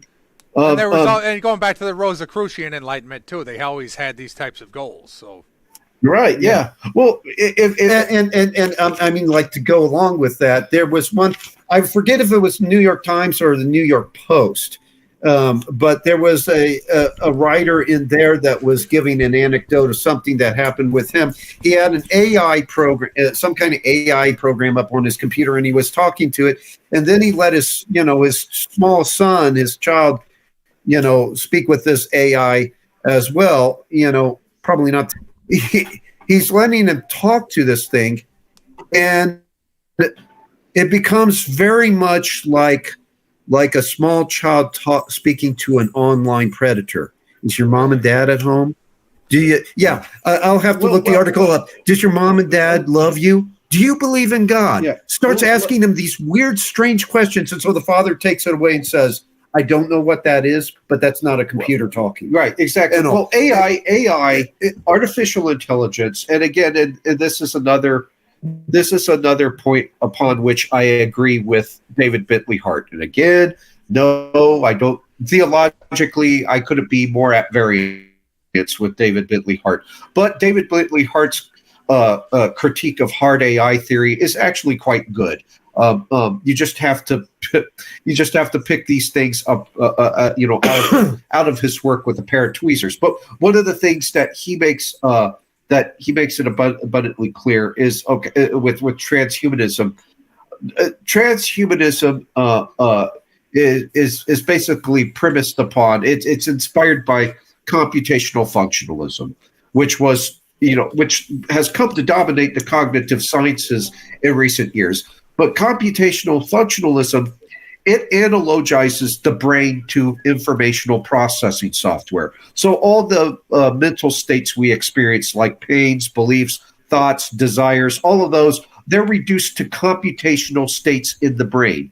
Now, this analogy is nothing more than a heuristic device. It's like any other analogy. We use it to try to comprehend a complex object of study. But the church fathers point out the perils with using analogies like these. They're fine so long as you don't take them too far, like analogies concerning the Trinity. Yeah, they're didactic tools. It's always like any apathetic, and you could never understand it, right? But exactly, we're just trying to give you the basics. That's exactly right. You have to follow up your affirmations with negations, your cataphatic proclamations with apophatic proclamations. Because you don't want to ontologize an analogy. An analogy is still an imperfect comparison. But the analogy, like so many other analogies conjured up by theoreticians, is invoked as an explanatory model to help make sense of an otherwise complex object of study. This is something that these people will never admit this too, even though like their own higher level people involved in neuroscience right now that are at least honest, even if we would still have some of those caveats, will say that you're continually describing these analogies with other analogies, and you're using them in science too, and it's all model based, and they're still irreducibles. Yeah, exactly. And what transhumanists have done is they've actually ontologized computational functionalism's explanatory model. They've ontologized it, and in so doing, they've transformed a socially constructed heuristic device into a full-blown ideology. They conflate computation with intentional consciousness. So supposedly, computers are becoming conscious because their computational systems mirror human thought processes. But consciousness does not arise from computation. Instead, computation arises from consciousness. Philosophical cart before the horse. We don't know what consciousness is either. Right. Without a theological frame for the soul, like that we're taking on faith, on revealed faith, like they don't agree on it. They don't know what it is. Like the different theories are different in their world. Right. And then half of them will talk about consciousness and grant it to a machine, but then say consciousness doesn't even exist as far as you're concerned. Right. Yeah. What you just and what's hysterical about them granting consciousness to a machine is they are actually guilty of the very anthropomorphic projectionism that Feuerbach accused Christians of. Oh, well, all that God is just the projection of man's best qualities into a hypostatic beyond, and man will be transfigured into Superman when he draws the projection back into himself. But likewise, all that they're doing is projecting anthropomorphic qualities upon a computer, upon a laptop. And the fact is that have you ever read? Oh, I'm sorry. Have you ever read Cormac McCarthy's Blood Meridian? I have not. No, I've heard it's a very brutal book. Yeah, but the main character is like a demiurge, and he starts talking about he plays the role of this witnessing function, and he's trying to draw everything and model everything to grant it a reality, and he says he has to do this. Otherwise, it exists without his knowledge, and if it exists without his knowledge, it's without his consent. So there's this sort of need to be the grantor. He's granting his own witnessing function, this reality. That goes back to something that that Jim Keith pointed out about the power elite, about this global network of blue bloods, that one of the things that above everything, the one thing they wish to attain more than anything is predictive control. If they can't have something that's out there that they don't know about, that they don't wield some kind of influence over, and that's why they promoted materialism to begin with. This is another reason for all the forecasting that takes place not only in the WEF but in other elite consortiums and all. And unfortunately, too, a lot of that forecasting there ends up being a conflation of forecasting with with manufactured chaos and pre-planning. As far as crises are concerned, but that this obsession that exists within these elite consortiums with forecasting is because they have to have predictive control. Right. They've got to know what's coming next, and they got to control what's coming next. And that's one of the reasons for the promotion of materialism. All that materialism is a form of monism. It's the proposition that reality is all one thing. That in this case, reality is all matter, and because matter is divested now, matter is, and this is where you see a dialectical commonality, interestingly enough, between ancient Gnosticism and materialism. Both would seem at least ostensibly averse to one another, but both share the dialectical commonality of dysteleology. Both hold that matter is meaningless and purposeless. In the case of Gnosticism, matter is actually a deceptive simulacrum, and you see the transhumanists adopting the same view, the same allergy towards matter. And transhumanism arose out of materialism, but in transhumanism, you see the transposition of Gnosticism's radical metaphysical dualism into the immanent sphere. The body is now nothing more than a superficial shell. Yes. And there is no soul, but there's information. And this is and something, information. That's something Vogelin kind of says as instead of getting stuck on various Gnostic systems, if you look at a core commonality, one of them is that there is something inherently wrong with the ordered creation and being, and it must be either destroyed, transcended, fixed by us, something. That's right. But lo and behold, so you have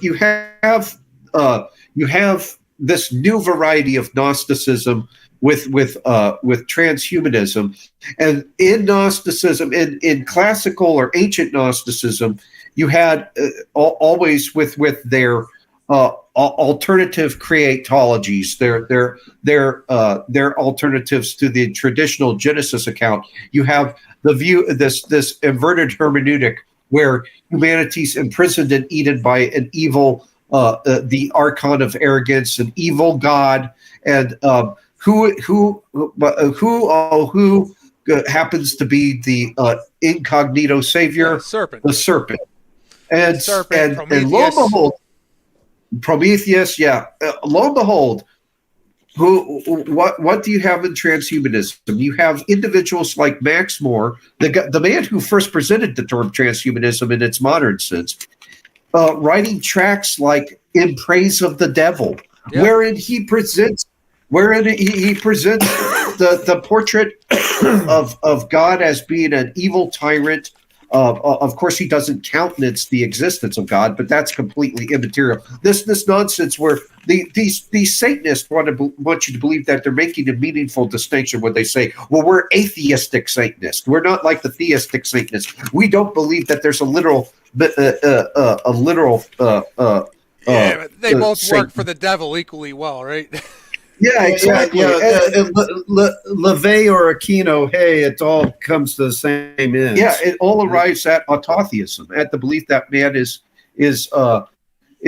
God. And that's the temptation this is right there in the garden. We're right there to be as gods. I mean, it's to be as gods. Yeah, it's a hideous parody of theosis, which, as you know, in Orthodox theology, theosis is becoming what God is by nature. Man becomes by grace, but man never becomes God. The ontological distinctions between man and God remain in place. So man becomes more analogous to a sword awash in flame. The sword in the fire assumes some of the properties of fire, like heat, but the sword remains fundamentally a sword. Man remains fundamentally man, but he becomes an image bearer. He becomes a mirror of God. And that's what Athanasius meant when he said God became a man so that man might become God. When in that Athanasian dictum, the second invocation of the word God is lowercase g, which basically emphasizes the distinction, the ontological distinction between uppercase G God and just lowercase image bearer, lowercase G image bearer man. And so the ontological distinctions between humanity and God remain in place. This is theosis. The parody is apotheosis, where man is portrayed as homoousia with God. And you already saw this soft autotheism in Gnosticism, the belief that man was once part of the pleroma. The pleroma was this singular deific power from which he descended. And in both theistic and atheistic Satanism, you arrive at the same conclusion, this autotheism. Man is God. And that gets set up, too, with our modalist collapse, too, with immanentized theology. And it seems like a lot of these people continually to have alternatives to this and to theosis and Christianity, and the need to submit. We'll take a kind of sneaky route to Eastern cults and Eastern religion to say we do have some humility here and you are submitting to something, but it's still not to God. And when it's taken in this spirit, it's taken purposely now in Western thought to be an alternative. So it's still always a part of this technocratic thinking. And that's interpenetrating over into the East anyway. You have the Chinese government over there. It has this thought coming in. It has Marxism already. Like there is no world post Christianity where we haven't affected these religions. They don't have to put themselves as distinct to us, and where these technological ideas haven't interpenetrated these syncretisms. And Buddhism is a syncretic religion, right? So this idea that I am God, they're finding other spiritual routes to it and other psychotechnologies to engage in these practices, and they'll use them. And they'll like with remote viewing, they were using breathing techniques from the East to put themselves into the mode to do this. But then they're also pulling from Western esoteric thought, and these ideas are coming together.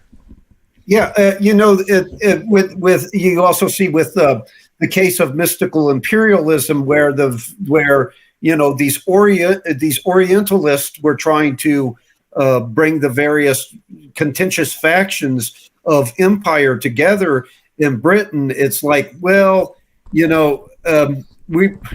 people are at least in name and in principle here Anglican, and so we're going to have some some resonance of that. We're going to have some residue of that still. That's there's some of the ideas of Anglicanism that's still going to resonate with the people, namely the notion of a God. But it can't be the Christian God if we're going to have this, this global Anglophile kingdom and everything. So where can we look for constructs that still have a notion of deity, but not the Christian deity? Well, let's go over here to the East. Let's start pulling from let's start pulling from the Hindus and from the Vedas. Let's start pulling from the same places that Blavatsky got her theosophy and the like. And her by the way, Father Valadez, he talks about how it's very important to note too that she came from an Orthodox country and an Orthodox family, so that like they understand the proper theology and intentionally invert it, and that they're some of the most dangerous people here. He said that the priest that baptized her had his robe caught on fire when he was baptizing her. It's interesting that you point that out, because Father Seraphim Rose talked about Gurdjieff. Where did Gurdjieff came from? That was his background was Orthodoxy, and Yes. the lady who's but basically the lady behind Spirit Cooking that we found out about through WikiLeaks. Marina Abramovich. Yeah. She comes from she's from a Serbian Orthodox background. So it's like it's like Christianity. It either produces when you come from these Christian background, it produces the best and it produces the worst. That's some of the history too with the Khazars and the Ashkenazi too, is that a lot of that group, when they started developing their form of Kabbalah, was doing apologetics, and they were, some of them were converted to Orthodoxy and some of them were deconverted. So you saw people coming out of that with these European traditions and then bring in European pagan ideas and some of the Neoplatonism that's in Kabbalah, and that more esoteric tradition very much developed there out of people that had left the true faith. And some of the most pervasive heresies and the most persuasive of heresies arose as exercises in apologetics. That's not to say that we shouldn't practice apologetics. That's not to say that we don't have a place for apologia.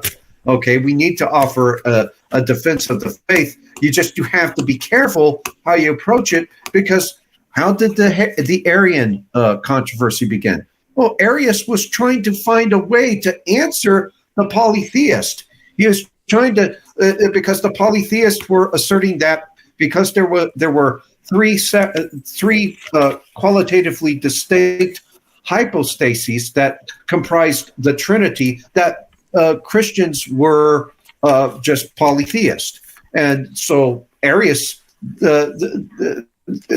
decided to concede them a little too much, and went so far as to say, well, Christ is not homoousia with the Father, he's homoiousia. He's like the Father, so he's created. And that heresy arose as a result of just overzealous apologetics, probably a little bit too much rationalism also in there. And Arius, while he wasn't a Gnostic, he still suffered from the ancient Gnostics' aversion to the immanent, because the Gnostics all regarded the Father as absolutely transmundane, and so the problem with Arianism is the same problem that you had with classic or antique Gnosticism, is the elevation of the transcendent to the detriment of the immanent. We still have this problem to this very day.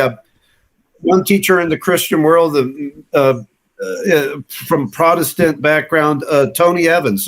I remember we were sitting there listening to him do a sermon when we lived back in Ohio, listening to him there on WFCJ, and like he analogized the Transfiguration with like putting on and taking off a suit. He's like, Christ is unzipping his humanity and showing his divinity. It becomes kind of like Cocoon. And, that's what you start to think of as Cocoon, and they're taking off the flesh and flying around and it's like, talk about a totally wrongheaded understanding of theosis, because what Christ is actually doing there is elevating humanity to where it's supposed to be. And so he doesn't unzip anything and all, so, we have the same problem today with the misuse of analogy and all. And you were well-intentioned, but you led people into heresy without meaning to do so. And our whole tradition is built on heresy here in America. So it's oh yeah, out of the Enlightenment and everything. So, and it's a very neo-Aryan and neo-Nestorian spirit, and it blends with Islam, and it's easier to subordinate to materialism and capitalism. And then, but then the vitalism comes in, and now you're ready to start taking in bad Gnostic ideas or Chardin type ideas of a cosmic Christ. Right. This is an idea being used by the globalists right now. I talked about in a stream I did on Peterson that Yale Ecology and Religion right now is doing like Greta Thunberg theology, and they have courses on Teilhard de Chardin, all kinds of ecumenist, people from the East, ecumenist Taoists, people like Tillich, the whole syncretic melting pot. Yeah, that whole 1800s revival movement, especially with the Millerites, totally divorced itself from the more apostolic communions of Christianity. And so to where it could just go off in these completely rogue trajectories. That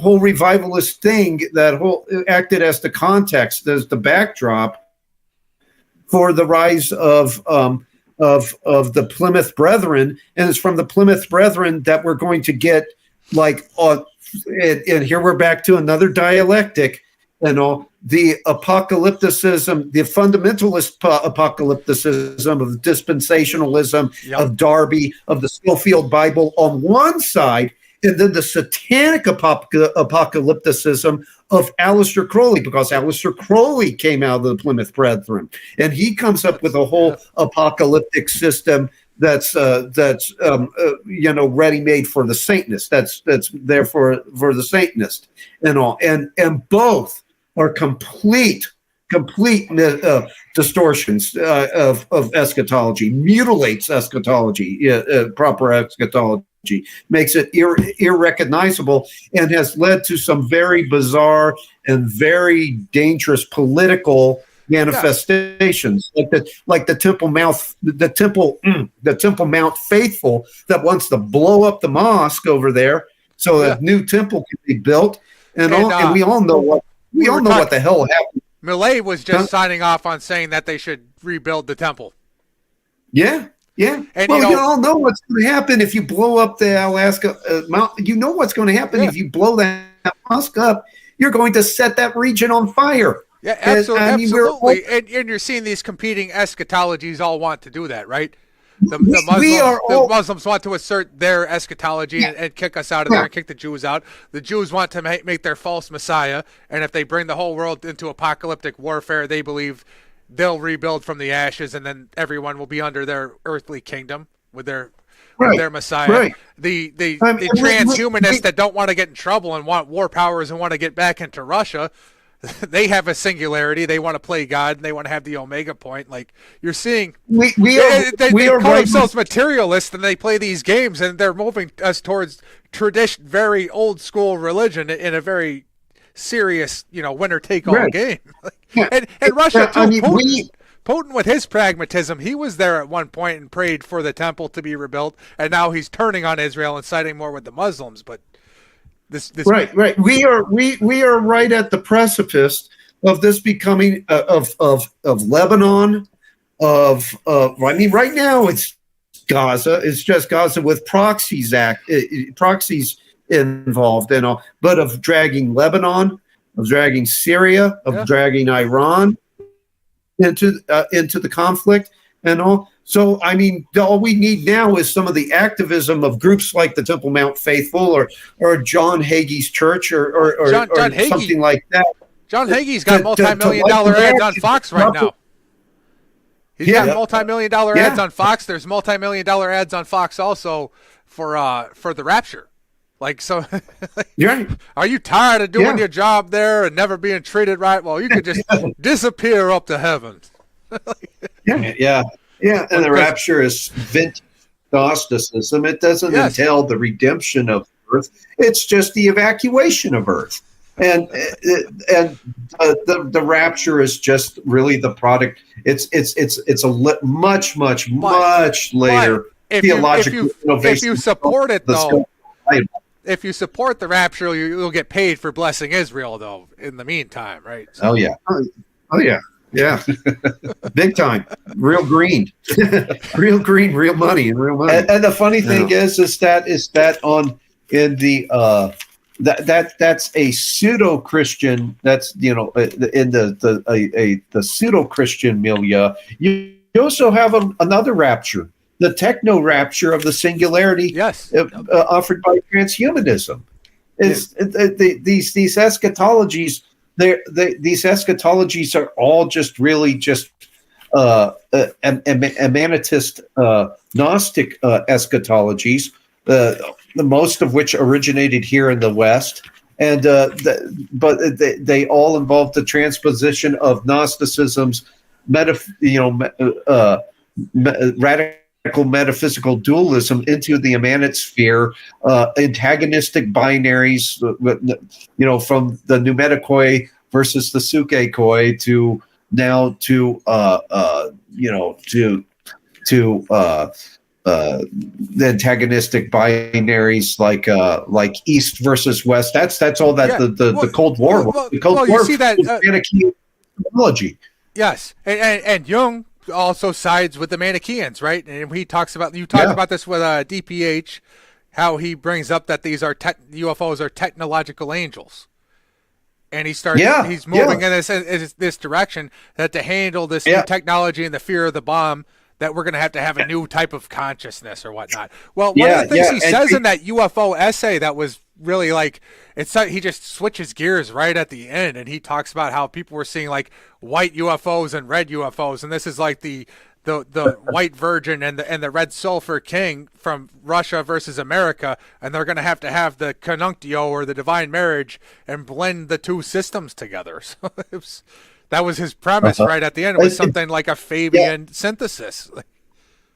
None of that stuff is on accident either, because like Alan Dulles, who was really one of the driving forces, we're moving kind of away from ascendancy of the scientific dictatorship to invoking the beyond. Now this is the material invoking the beyond. But I have to say this, Alan Dulles, who was like probably the father, he brought about the advent of the contactee, the period of contactees, and protected ones with lawsuit, right?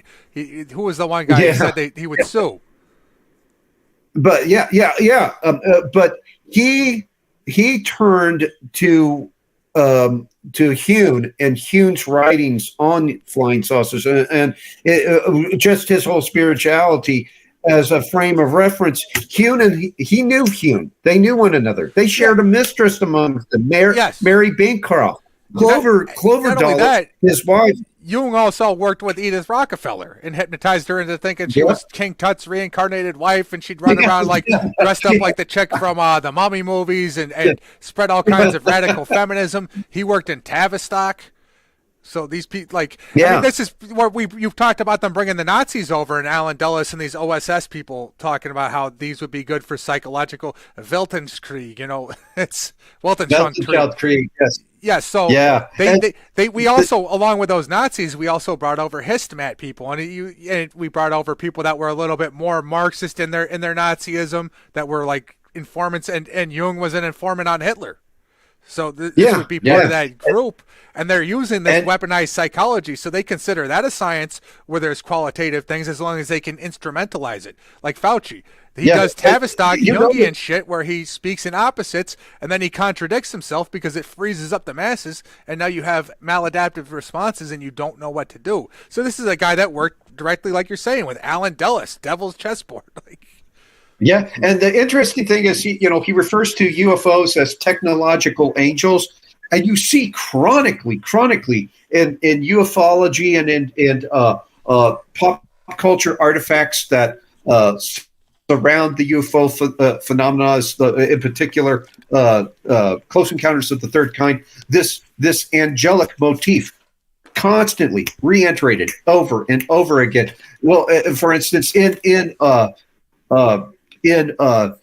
Close Encounters of the Third Kind, as Richard Dreyfuss is about to be taken up into space by these little alien creatures, and basically abandon his family, forsake his family, renounce everything that constituted his past life. A priest is blessing the astronauts that are going to be departing with these aliens in what is, for all practical purposes, a rapture. And they basically quote the scripture that says, "He shall give his angels charge over thee." So you have again this invocation of the angelic motif. Well, the angelic motif, that angelic motif likely originated with a fellow by the name of Jacob Levy, who was an Enlightenment era pamphleteer and printer who promulgated this neo-Gnostic narrative between 1730 and 1750. Jung is full of that. Jung is full of Jacob Oh, Bohm. God, So yes. is Hegel. But Henri Corbin, who's an Islamist that I used to had DPH do a stream on, actually, is all about these angels and your relationship to the angel and the angelic vision. Yeah. And he recommends Jacob Bohm as analogous to Berdiev. Yeah. Berdiev is like our Jacob Bohm for them to get in. But it's not just the angel motif. It's also a motif that's a perversion of the Theotokos that is also rampant in these UFO incidents. I mean, if you look at Whitley Strieber, he saw an alien. He saw an alien that called to mind Ishtar. And then, we brought this up on recently when we were on the Church of the Eternal Logos show. We brought up Chris Bledsoe, and I'm telling people they need to watch this guy and watch closely because they're going to come out with a motion picture about this guy's story. He wrote a book called UFO of God, in which he said where he comes from a Baptist background, so he can't bring himself to say this is but to say it forthrightly, but he's basically saying that this is Mary, that this is the Blessed Virgin, and all that he sees. Like an alien that he saw, or the UFO itself? An alien, okay, if I recall correctly, and if I recall correctly, and who writes the introduction and the beginning of his books? Jim Semivan, a former CIA official, Semivan, and John B. Alexander, former Green Beret, part of Bigelow's whole NIDS operation, and all. So that's also so it's all manipulation of these motifs and the twisting of the idea, the twisting of the. And it seems like it's more overtly going in the perversion direction now instead of the get rid of direction. Like if you see, was it Arthur C. Clarke did that report for NASA about how you could use extraterrestrial ideas to get rid of Christ completely. Now it seems like they want to rewrite it a little bit more, just like this technocracy is becoming more pantheistic and occult, and they also seem to be reverting more to a Saint Simon idea rather than a totally materialist idea. So it seems to be the direction that they're going in, is a total co-option, incorporation of error, and a inversion. Yeah, or also not just Saint Simon, but you're also kind of drawing on a more recent day,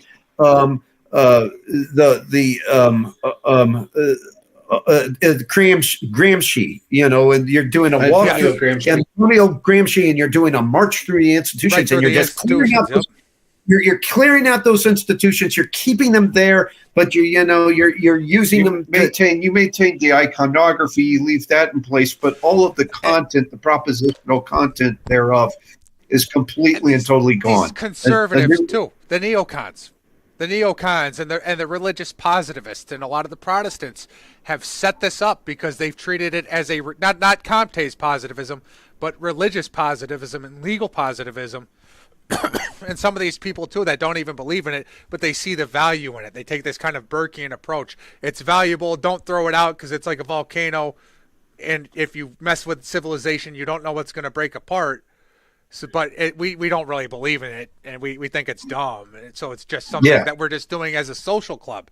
Well, if you do that, you've turned your institutions into something somebody can march through. We talked about Arius. Well, you also had like Father Spiridon, right, who wasn't as smart as Arius, but he still had participation and humility to actually take him on because he was given the spirit to do so. Who from these institutions is going to stand against this march through them? Right. Exactly. Oh God, I lost my train of thought, but it's interesting though also because you have in this crazy this crazy postmodern era that we're in, this birthing of this spirituality, the mainstreaming of occultism, which, by the way, that was noted by William Sims Bainbridge, a sociologist and something of a transhumanist himself. I don't know if he's still alive, but he wrote in one of his essays about how where secularism thrives, eventually occultism and occults begin to arise. And he doesn't in his essay give the reason for that, but I can tell you the reason for that, because secularism is not averse really to occultism. Again, I as I cited earlier with the observations of David Bentley Hart, materialism, which is closely aligned with secularism, is just a species, or magic. It's just a species of materialism, but also what did Eric Voegelin state about secularism? Well, it's a radical emanatism. That is what Eric Voegelin says of secularism. It's the transposition of the divine into the immanent sphere, entirely into the immanent sphere. But bear in mind, in Orthodox theology, God is both transcendent and immanent. He's in it as much as he is outside of it. That's the difference we have with Vogelin too, because he takes a more Platonist route, but he does see the problem of this completely immanentized theology, and I think it's, he talks about this too, where this idea that you're just with secularism leading to occultism coming afterwards, and that this occultism is a form. It's all about you and your will. It's all in you, and you are unfalsifiable. That's right. And again, this is all because of Bacon, of Baconian science. Its most Baconian formulation, the primacy of the Baconian formulation of science or scientism. If you divest the cosmos of a telos, of a purpose, of meaning, of a final end, of a raison d'entrée, then all that dominates the universe. All that governs the universe is the will to power, is the libido dominandi. So you become God. You basically become God, and you see that. you talk about how this Baconian science does this, and it overlaps with Vogelin, because you talked about in the Masonic lodges where this was very premeditated when they started spreading Darwinism and lying in the Royal Society papers, correct? Like, and making up things about evolution that they didn't have any evidence for. Ernst Haeckel did that too. The first very first media cartel. The X Club, lying about Bathybius Haeckel. The Bathybius Haeckel scandal, which showed that Bathybius Haeckel was not the missing Monera in the phylogenetic tree, as it was asserted, but it was just gypsum. That's all it was. It was a lifeless rock. But you might have found the disclaimer like in 10 pages deep into the newspaper. There were only 2 newspapers that ran that embarrassing revelation concerning Bathybius Haeckel. All the rest of these publications, which were controlled by members of the X Club, or at least had some influence exerted over them by members of the X Club, did not say a single word about the Bathybius Haeckel scandal. And why is that? Because no, they still don't. And why is that? Because Darwinism, which is a Gnostic myth, because it dignifies the soteriological claim of self-salvation, a Gnostic soteriological claim, with the metaphysical claim of self-creation, that life just arose. It just arose. We basically, the universe is causa sui. It is self-generating. All life is causa sui, self-generating. And so you have, and also interestingly enough, in Darwinism, and by the way, Darwin, when he was aboard the Beagle, he read. I'm sorry. He read, if I'm not mistaken, was Paradise Lost. Paradise Lost. He read Milton voraciously. He loved Milton's work. Well, Milton's work is just deeply tinctured with Gnosticism. Yes, deeply tinctured with Gnosticism. And these people all read it in the inverse manner in which Lucifer is the hero, which even though Milton, even though Milton's wrong, he still wanted to portray Lucifer as the bad guy. Just how easy it is to see how he is a good guy. But Yale teaches him as the hero. Yeah. Even high school literature teachers will even say, "Well, isn't it a funny thing? It kind of sounds like he's the good guy here."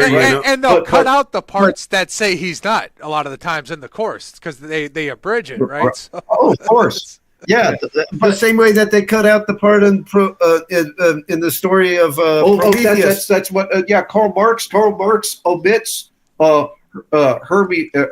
Hermes' rejoinder to Prometheus when Prometheus says, "I hate all gods."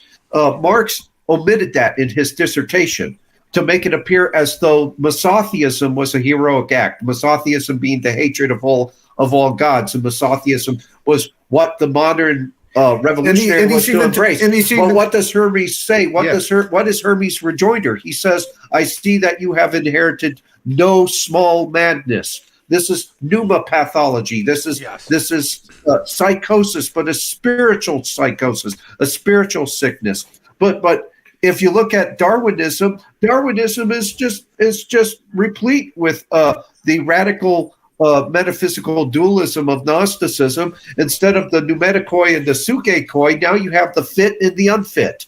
Yes. And another thing that Vogelin noted, since we're kind of on this issue too, about madness, was with Darwinism and with Marx. When Marx sees the contradictions and sees that there's a problem in rejecting the metaphysics, he just says, "You don't get to talk about that." Yeah. So, and Darwinism does this too. They just say, "We don't talk about that." So as soon as you are faced with the fact that you might be wrong, you just deny reality and remove it. Yeah. Thanks for clearing that up, guys. I'm glad you got that out of the way. But the anthropology advanced by Darwinism, which now has undergone so many revisions, it doesn't even remotely resemble what it was when Darwin promoted it. And if you look at a lot of the current neo-Darwinism that's going on right now too, it completely shows that they are at the limits of the irreducibles and they don't know what's causing it, but there's a telos that's causing everything to take form. It's kind of moving in a Leibniz direction, right? Like that you have bodies taking up space and it has something that drives it to do that, and that's what's informing the DNA and using it as a resource, but we don't know what caused it. And when they say, even McGilchrist says this when he talks about it, he says we must deny a creator, but he doesn't say why. He doesn't say what his evidence is. Yeah, or you got Sam Harris. Let's have spirituality without God. Drop some acid. Yeah. And the nonsense of that too is so we have to reject the creator, and yet Darwinian evolution in general continually intimates a theos, continually intimates a creator. And the creator Dawkins now. He's saying it's aliens. It's ancient aliens all the way up. Right? It's aliens, which is merely just another infinite regress. Yes. One more. And we'll just say they evolved, but something made. I guess another alien made them evolve, right? Yeah, which is all beyond observation. Yeah, right. Turtles all the way down, as E. Michael Jones. Aliens all the way up, right? Yeah.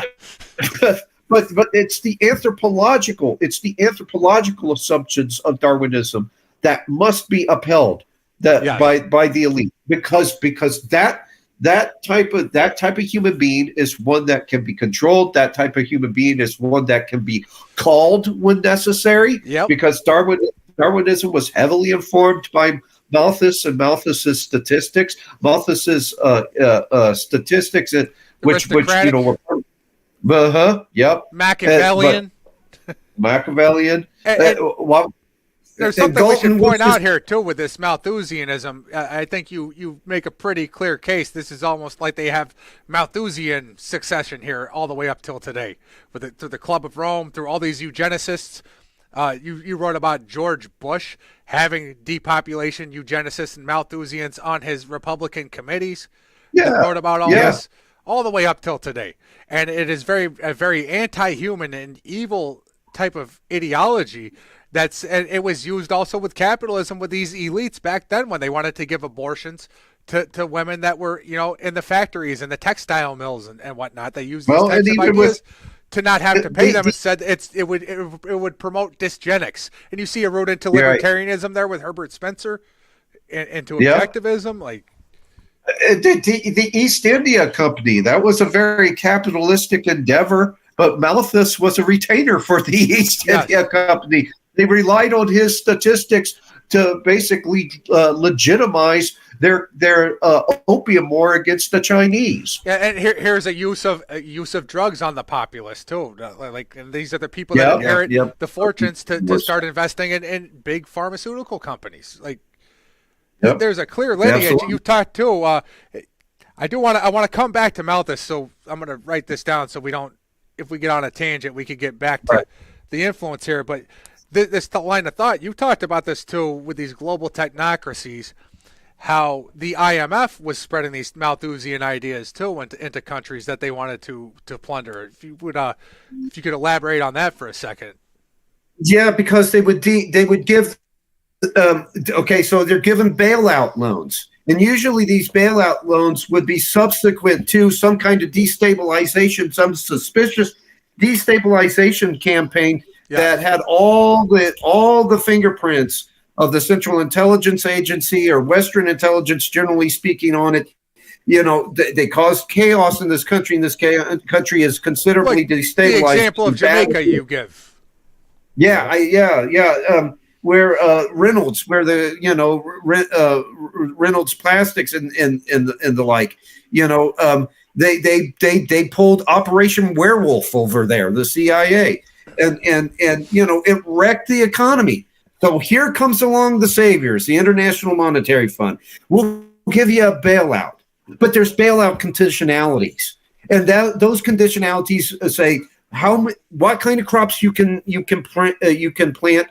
How much plant you can plant, and all, what kind of industry you can have, if you can have industry at all, and all. It leads to a total tearing down of infrastructure that provides for the for the health and the welfare of your population. And so what happens is that, you see a drop in the population, and all because they don't have access to clean water. They don't have access to enough food. And can I add something too? There that this sort of Malthusian the sort of Malthusian practices, we also see them very much present with the lockdown, with the COVID lockdowns. Okay, what was one of the suggestions that Malthus made? Well, Malthus promoted these discriminative zoning programs where populated areas would be situated near stagnant bogs where disease would flourish, and that disease in turn would wipe out surplus populations. He talked about basically locking people down and courting the arrival of the plague. What happened as a result of the lockdowns? Well, you had people who weren't receiving necessary cancer treatments. They were dying. You had an obesity epidemic because people just continued to eat curbside delivery, garbage. And then it really got underway when those injections, I cannot bring myself to really call them vaccines proper. When those were introduced, you really had help. And divorce, domestic violence, people going insane, loss of exercise and sunlight, and just the spiritual and mental health of getting out, and then the theological dimension of this too, on the spiritual warfare plane. Church. Because we don't reduce it to a Kantian thing where it's a social club, but it is good for your health as a secondary effect, right? Like it's.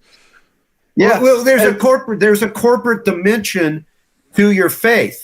Now, the problem here in America is that, it's like, well, it's me and Jesus in my prayer closet. And there's a very anti-ecclesiology that besets a lot of American Christianity. American Christianity has a tendency up to a point to reject that corporate aspect to worship, but even this went further than, but look at had the lockdowns carried on and had the economic ruination that resulted, and that's another depopulation right there too, with heart attacks are caused by economic problems, like all these things weren't accounted for. And also, but as the economic ruin continues and continues and continues, what happens when you have less and less business, less and less commerce, and less and less commerce, less and less money changing hands. What happens to public sanitation? Eventually, public sanitation is going to become non-existent. There will be no tax revenue to support it. There's no money there. There's no money that the feces rolls into the same pond that you drink. Yeah. From. So what happens? Very Malthusian. You have the rise of infectious illnesses, and the interesting thing is that all of this was given rise to by what? By public health mandates. Public health. Yeah. Now, this was supposed to be. Those are public health recommendations. Yeah. But none of this is unrelated. What I was talking about there with Manly's Jamaica and the destabilization of Manly's. You did right too that they recommended birth control too as a right. Well, yes, I was going to go there. Yeah, and abortion. This really weaponized foreign policy also would begin to stipulate in different countries, like in the former Yugoslavia, it would be birth control, contraceptive device, because they want you to contracept yourself into extinction. And if you take Sutton's premise too about exporting communism to Russia, which has a lot of complex stuff we won't get into, they still have a high abortion rate from old figures when abortion was given there, and then what we did to China with their whole one-child policy. So this is like the MO always repeats itself. So what they did in Jamaica there, They took that model and they turned it on us. And this is where we as Americans have to really kick ourselves in the ass. We talked about that last time, that we let these people do this everywhere else, and now it's coming home to roost. It was okay. That's just a bunch of Jamaicans. They're not doing it to us. So who cares? Out of sight, out of mind. Well, if they can do it to them, then they're perfecting a model that they will use on you one day. Exactly. It will eventually be your turn in the barrel. I am very much convinced. I leave open the possibility that I'm wrong, because all forecasts are open to revision. You some things right, you get some things wrong. But that after this next election, that America is going to see something not unlike 1972 Chile, when Allende was in power, and the Allende is not who Nixon and Kissinger and who ITT and Anaconda Copper and Pepsi Cola want in power. They don't want him in. So they through the CIA and through the State Department, they instigate a coup. They help Augusto Pinochet facilitate a mutiny with the armed services over there, and kill Allende off and bring in as kind of a military government under Pinochet. I believe, it's my conviction that something like that's going to happen after this next election, because they can't beat Trump. No, I do not believe that they can. The level of cheating, of fraud that they would have to perpetrate this time would be so great that it could not possibly avoid detection. So they wait until he's in there. What did they talk about on NBC? Well, there are these there are well-meaning people within political circles that are talking about how do we take away the president's power as complete, absolute commander-in-chief of the armed services and all. It sounds kind of like what you did with Allende, taking the military away from him. So, but we didn't mind back then, in 1972. America was the winner. ITT won. Anaconda Copper got to keep their contracts. PepsiCo, most people aren't even thinking about that. How long have we bought, sneakers that are? I can't even get a pair of sneakers made in America now. They're all sewn together in a sweatshop or something. No, and you had John Denver, Mr. Peace singing, like "Come Fill Me Again," going over talking about, well, Mr. Pinochet has done a great job here, while they're beating the snot out of like these left-leaning protesters. And at the same time that they were doing that too, you had through Operation Gladio the pushing of another dialectic with liberation theology being pushed at the same time, while they propped up these fascists, and then they pushed the communism too through the religious institutions that they've marched through. Absolutely. But we didn't mind it because it was over there, out of sight, out of mind. It didn't affect us in the least. We might have even benefited indirectly because they maquiladorized the whole place and began to bring subsoil assets and from there over here for our benefit, and we got to take advantage of the cheap labor force that we got from there. As any kind of labor laws disappeared and the like. But now the chickens have come home to roost, and those exact same models that were perfected over in places like Chile, places like Jamaica, like you mentioned, and all these other places where even the 1953, I believe, removal of Mohammad Mossadegh from power in Iran. That model was perfected so they could now use it on us, and now it's being used on us. And then that model in Iran too. There was also very part of the whole religious programs. I think it's James Wallace is the name of the guy that wrote a paper called "Blowback of the Gods," a dissertation on the CIA's use of religion to do this. And they did that with Gladio. They did that in Iran. We played around there, but they were using the Epstein model there too in Iran. Yeah. Hell. Pavlova, the Shah, Reza Pavlova, he had his own connections to the Muslim Brotherhood, and initially the Muslim Brotherhood was backing his play, and all. The Muslim Brotherhood came out of the Pan-Arab movement, which was founded by Jamal ad-Din al-Afghani. And he played as being a pious Muslim, but in private, he was a Freemason. And he talked about the social utility of religion. And he worked for the British government. He worked for the imperial powers that he claimed to be one. Yeah. Every time, the grift. It's one of these three groups here, right? All the time. There's always something occult going on to it. That's. Yeah.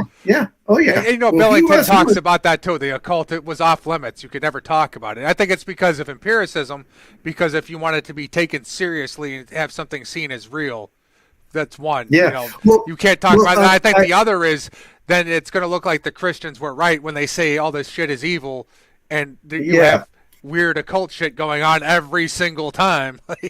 Yeah. Well, I don't know if you've seen it, but recently, Lindsay blew up on Pajot when they were talking. James Lindsay.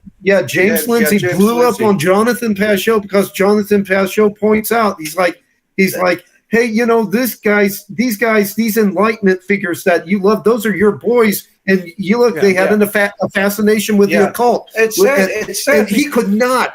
Lindsay could not. He just lost it because he won't even have a good faith debate on it. He's supposed to believe in these classic liberal ideas of free speech, allowing us to sense make. Well, why can't you come sense make on this issue? It's because there's a hole in your game that's going to get blown out. And he had great talks too with Jay Dyer, like some really good talks. Yeah. And they could have had a good faith conversation, but he knew it would give credence to a position he doesn't like. And even at the level of I claim, he's going to have to walk away and say we're just rejecting this because we don't like it, not because I'm right. Newton, is Newton the first scientist, or is he the last alchemist? Right? Yeah. It's sad because James Lindsay does a lot of great work over modern Gnosticism and Gnosticism's, transitioning into the modern era. He pisses me off to no end, and I still recommend him to people because normal people can look at what he has to say and start to see the problem there. Right?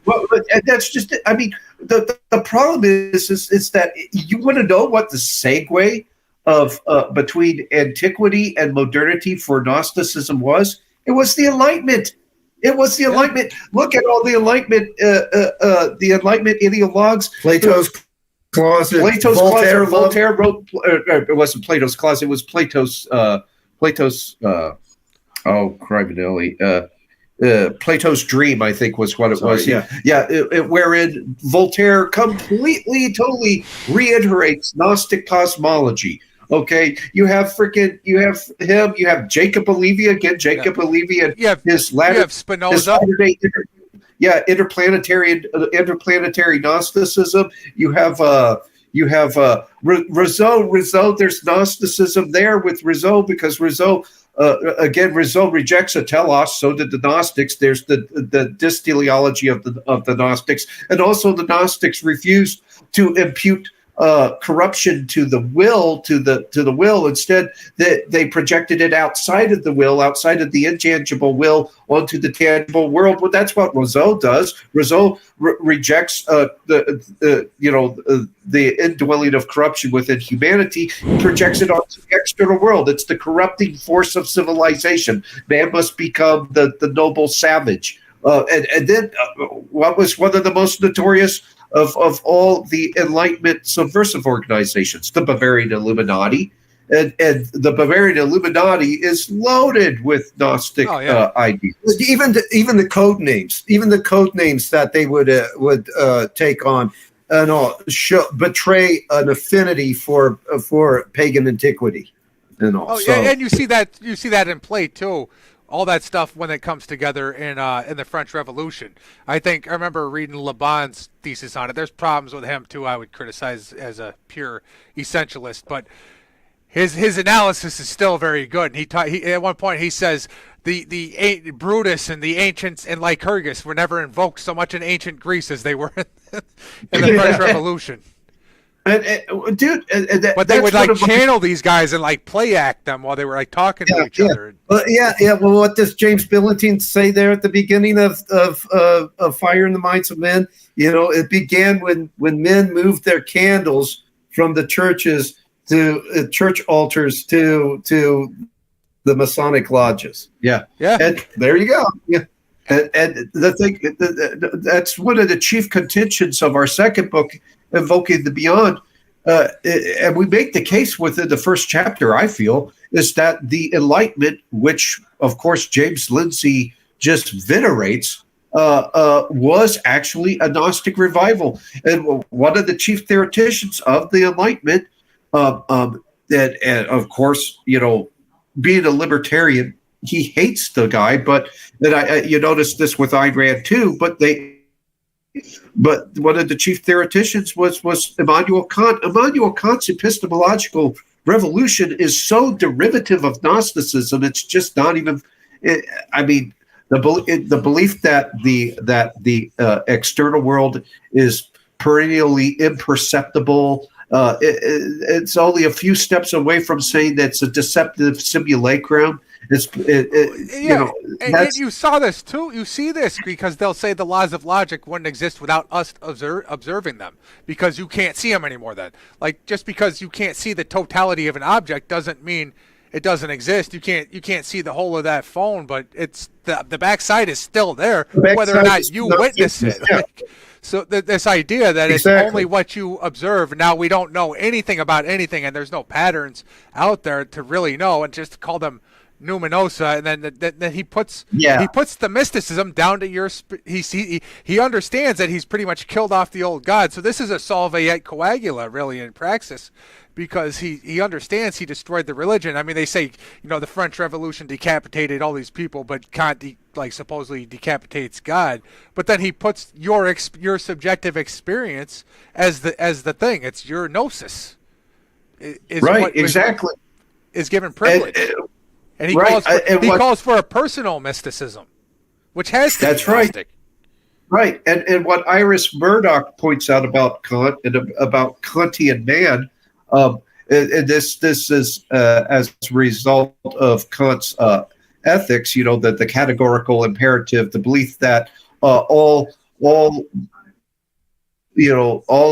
morally tenable acts can be ascertained through the use of rational faculties and rational faculties alone. We simply take a maxim, we universalize the maxim. If the maxim can be universalized without any logical contradiction, then that becomes a categorical imperative. That is the universally applicable, morally tenable course of action, the right course of action in all sets of circumstances. Well, what he does by promoting this ethic, which, by the way, there's a problem, because you can always take any maxim and add a little exemption clause to it, and then universalize it without any logical contradiction. So, thou shalt not kill, except maybe infants. You can universalize that without logical contradiction. So it's not a foolproof system of ethics. But as Iris Murdoch points out about that, with Kantian man, you have man becoming the epicenter of good, of the good, the capital G good. And she says he more closely resembles that of Lucifer. Kantian man is Milton's Lucifer. Yeah, I think she's right. I would too. Yeah, because he has become God. He is the man God, not the God man, the man God. And it really, Listen, and we're right back at Harari. I mean, he's saying it. Yep. He's Yuval Harari. right there saying What's it. old is new again. Yeah. You couldn't Yeah. you couldn't be more right on the nose than that. It's just so ridiculous. With these Gnosticisms too, and you see Platon, who moves in the pagan direction, comes into Spinoza, and that's being revived right now too as we move towards a more monistic direction, as superior to a lot of these other thinkers and being justified by the neuroscience. And what does Rakovsky say in the Rakovsky interrogation? Where the real Marxists are the capitalists that I work for. They're the ones affecting real change, and they're Spinozaists. They're not even communists anymore. Like it's Yeah. Well, shoot, Adam Weishaupt was a pantheist, and most of the tenets of the Communist Manifesto mirror the Illuminist tenets, the tenets of Illuminism. But it's my conviction, and I think of everybody here, that these ideas, what's old is new again, and all they come, they appear to die, and then there's a resurgence, and we go through the same cycle. We're going to keep on going through this cycle until we hit the eschatological Antichrist. And we've had a lot of Antichrist along the way, and well, eventually, I mean, these ideas are supposed to keep on coming back because the eschatological Antichrist is eventually supposed to be astride those ideas and be ushered in with that, and that's what's going to finally end this cycle and everything. With these, and that's when these awful ideas are going to finally die. But until such time, you can expect them to be with us, rebranded, and everything. Well, look at what just recently Klaus Schwab said, "I'm not a technocrat. I'm not espousing technocracy." This is not technocracy. This is humanocracy. This is humanocracy. And which is as anti-human as you can imagine. But here we have the coinage of another neologism. And so it's like, Klaus, what is this humanocracy that you speak of? And then he lays out the tenets, and it's all technocracy. It's all technocracy. I think Andrew Wilson has them pegged there, though, because he says all they do is redefine shit. It's exactly all they do. It's just like Paul said. It's just rebranding. It's just. Did you see when he did the speech on regaining trust? Yeah. Yes. It was actually quite marvelous. I enjoyed it tremendous. I probably enjoyed it too much, but it was terrific. It was terrific. It was nothing about regaining trust in anything they did. It was all that we didn't have the right kind of trust, and it needed to be redefined as like non-egoic and accepting what they're doing and be more loving and accept what the elites are doing to us. That's trust. That's what they always do, though. They coin neologisms which act as terminological camouflage for what has now become a pejorative. There were the word technocracy. During the 30s, technocracy was quite common. The use of the term was quite common, but then it came to assume certain pejorative qualities as we saw more and more just how dehumanizing it was. And so now, it becomes all sorts of different things. What does Neil Tyson deGrasse call it? A scientocracy or something? Some nonsense. The neologism. Hold on. That scientocracy is not a nonsense. It's based in science. Exactly. It's not technocracy, but it just defers to the experts. But Billington talked about that too. So. How they would use terms in the French Revolution from all the clubs and the presses as basically as a form of magic, just to flatten out the world and to instrumentalize it. So they actually, it is very Gnostic and magic, but in a very materialistic manner. That becomes very pragmatic and very simple. Here's a way to use words as words of power by lying in the press and just flatten everything down so there is no argumentation and we can get our way. So, man, and all the way through Bernays up to today's, That's right. media. Yep, Bernays and Ivy Lee. It's they deliberately promote. And you talked about the terminology. veil of materialism as a part of this, and the use of materialism as a type of golem on everybody. Right. Yeah. Because the materialism is a great camouflage for what is psycho-spiritual warfare.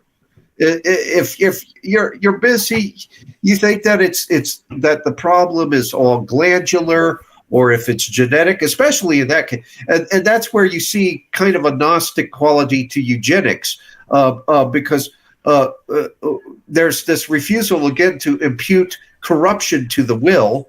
Okay, and what the Gnostics did was they projected that internal corruption onto the external world, and they ontologized it. They assigned it a positive ontological status. And in this case, they concretized it. The eugenicists concretized corruption as what? Defective genes. Yeah. Defective genes. And so then what do you have? Again, you have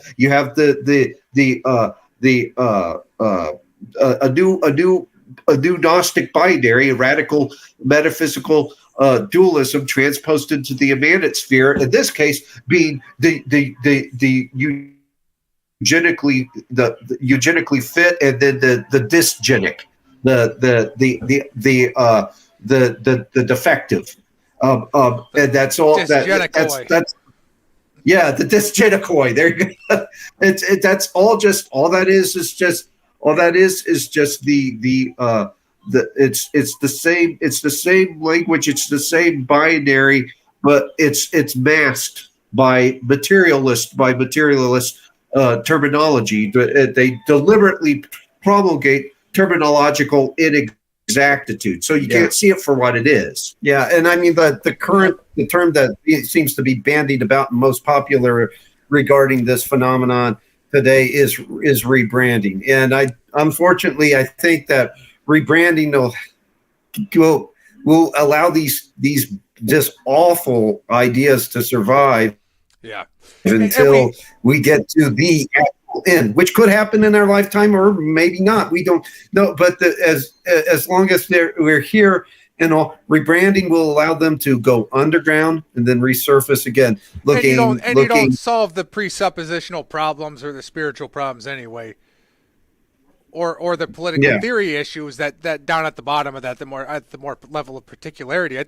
I think that was a big part of the reason that Jordan Peterson was such a big deal, because he was also talking about the horrors of the 20th century, and it's very obvious things are ramping up, and we never solved those issues, right?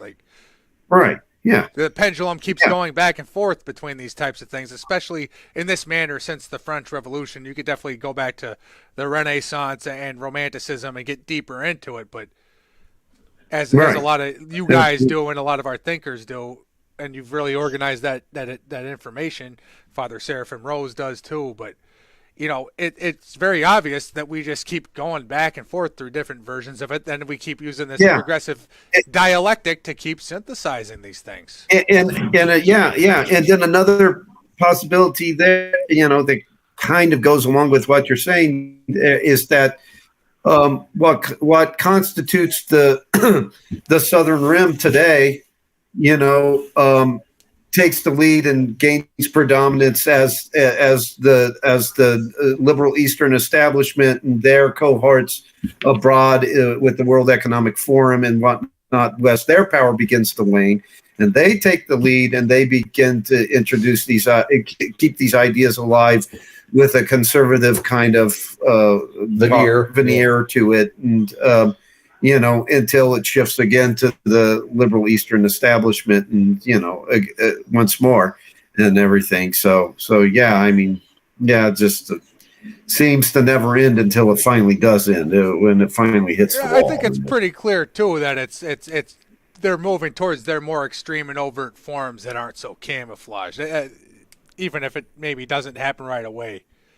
And that the technocracy gives them the ability to do a lot. The technology they have now gives them the ability to do a lot of things they couldn't do before. That's a trend that a lot of people have noted, is just how the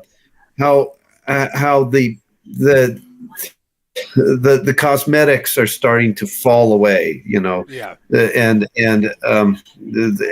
The thing as it is and all of its ugliness is starting to show itself. I think that was especially, and you got Taylor Swift with one of her friends standing there with an upside down whatever cross she's on, doing. just doing her little hex, whatever. Like you said, And Sam Smith, right there, Sam Smith Super last Bowl. year, the gay devil. It was just like the unholy song and everything. Yeah.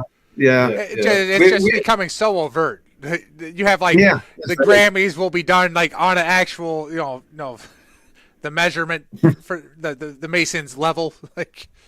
No, but like you said, Lady Gaga getting strung up, covered in blood as a human sacrifice. It's just Little Nas X is another one. But like Father Seraphim Rose said, the devil walks naked through history. Yeah, so. It's very much true. You mentioned that the predictive program was used by the technocracy. We kind of covered some of that too, so I think we're good there. What about with China? Because you compare these two.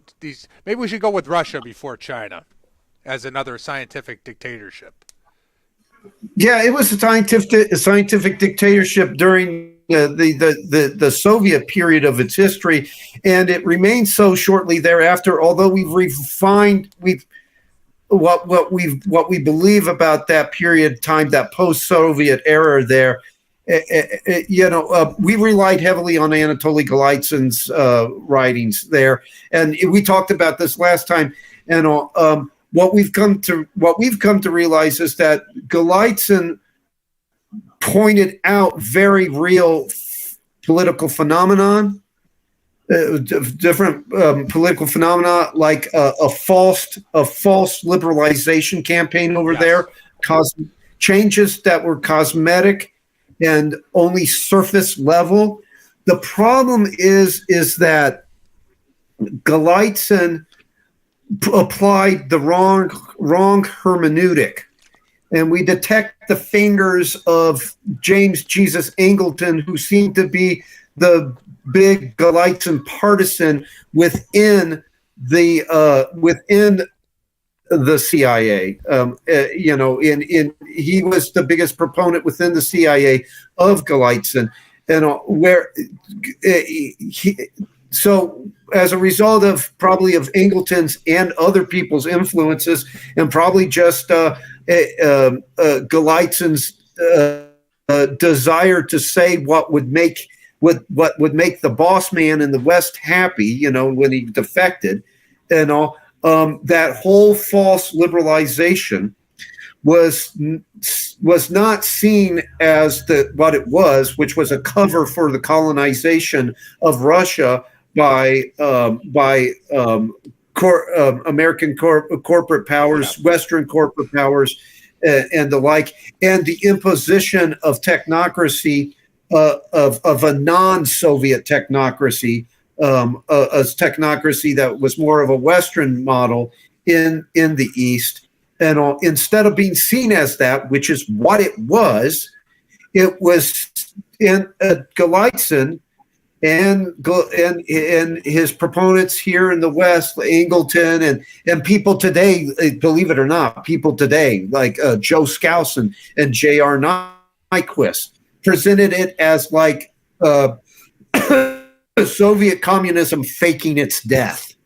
Yes, and that's actually being used right now by a lot of the Nazi groups too, and some of the German ones right now are pushing that type of idea as absolutely to be anti-Christian too, and anti-Orthodox, and so are some of the pagans too. Oh yeah, and if you'll notice, like with J.R. Nyquist or with Joel Skousen or with any of these people that follow the Anatoly Golitsyn narrative and all, the Russian Orthodox Church will always be an instrument of the Kremlin. It will always be a collaborationist model. And nothing it can do. And then on top of Nothing. that, too, you see the Jackson Hinkle movement where he's upholding that. These MAGA Marxists, it's like an astroturf movement, but they're upholding that as a good thing and triumphalizing it to give these people that kind of ammo to say this bullshit, even though there's obviously a large portion of the country that's really orthodox and does not accept the Sergian Church or Stalin icons and all this. But these guys are like, yeah, you guys are just a bunch of LARPers, and if you would be hated in Russia because we all uphold Stalin as a real, saint. Yeah. Oh, and Putin may be a lot of things. I'm not going to canonize Putin. Yeah. And all, he has some flaws. And look, under Putin's watch, I do have to take him to task on this. There has been aspects of the World Economic Forum agenda that have been implemented over there. And that should not have happened. And there's a Russian form of transhumanism. I forget how to even pronounce it, but he's not the new Stalin, and he's not the guy that's going to introduce the neo-Soviet empire. No, and all the he's a pragmatist who's kind of threading a line between his secular elements and the people who don't want to really criticize. Yeah. They're kind of like the boomers that worship Reagan. They don't want Stalin criticized, and then the real Orthodox over there too. And he's got his Muslim contingent. And it seemed like he wanted to focus too on denazification, talking about the West, because it blows a big hole in the anti-Soviet now left-wing game, right? So it's he was seen by Yeltsin as the alternative to the two bad trends. One would be the communists reasserting themselves and returning to power, and the other would be the exploitative West totally colonizing the country and taking it over and turning it into nothing more than a vassal of the collective West, America specifically. And so Yeltsin went with him because Yeltsin's hands were tied. He was blackmailed, and he could do very little other than just get dead drunk off his ass. And so and so where Putin does things right, and he has done a lot right, he will receive my praise and credit and everything. So, I would much rather live under Putin than the people we have running this country and be left alone to go to work and shut my mouth. I'm not going to be running for political office anytime soon in Russia. It's like if I was over there and I could go to church and not worry about, my kids being taught degeneracy. Go to work.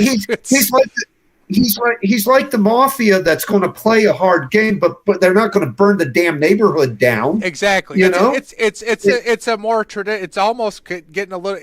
He's not a monarchist. I'm not going to say he's the same thing, but you're kind of moving in that older direction, and it's more of a despotism of a majority that enforces normalcy. Yeah. So and so that's minority. Yeah. So that's where we kind of, that section of the book still has merit, but that's where we kind of changed things a little bit. And that's reflected in the Brazilian edition of the book because we point that out. We point out in the Brazilian edition of the book, look, they had two paths that they could follow post-Soviet. The one was presented to them by Alexander Solzhenitsyn. You turned your backs on God, turn back to God. The other was Andrei Sakharov, total, complete technocrat, humanist, pro-LGBTQ, you name it, and all. Well, the Trotskyites in the West sided with Andrei Sakharov, and Sakharov's model for a post-Soviet Russia won the day over Solzhenitsyn. And we saw what that happened. What that led to was a country where the average male's lifespan was like 40, 45 years old. You were a very old codger if you were lucky enough to reach that at a certain point. They tore that country apart. They turned state monopolies into privatized monopolies, and destroyed the infrastructure and all. So, but that's how we kind of presented the case with Russia and technocracy in Russia. And with China, They decided to.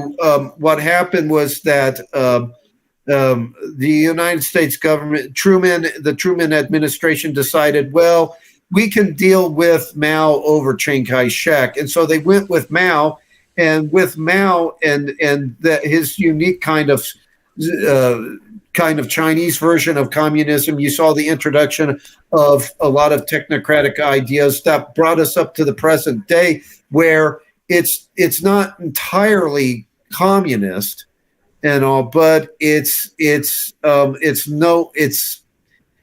no bastion of democracy. It unfortunately it oscillates between two roles that have been arbitrarily assigned to it by the collective West and by America, and that role is it's either like the testing ground, the petri dish for technocratic ideas that will be universalized at a later date, or it's the enemy. It's the boogeyman, and we seem to be heading towards that right now with Taiwan. They're rattling their sabers about Taiwan. They're going to take Taiwan. We need to move. We need to act. And so that's where we're at right now and it may or may not lead to a regional conflict. And we'll wait and see. Their alliance, the Sino-Russian alliance right now is really shifting power away. So we don't know what we're dealing with, but some of these elites too, they're such dialecticians, they're fine with it. Yeah. Oh yeah, they're absolutely okay with it. Kissinger was a big proponent of shoring up China, and at the same time, you talked about under the Bush administration, there were people that favored a dialectical level battlefield ideology, and some of them were Zionists, and some of them were anti-Zionist, and then they armed the Arabs while we armed the.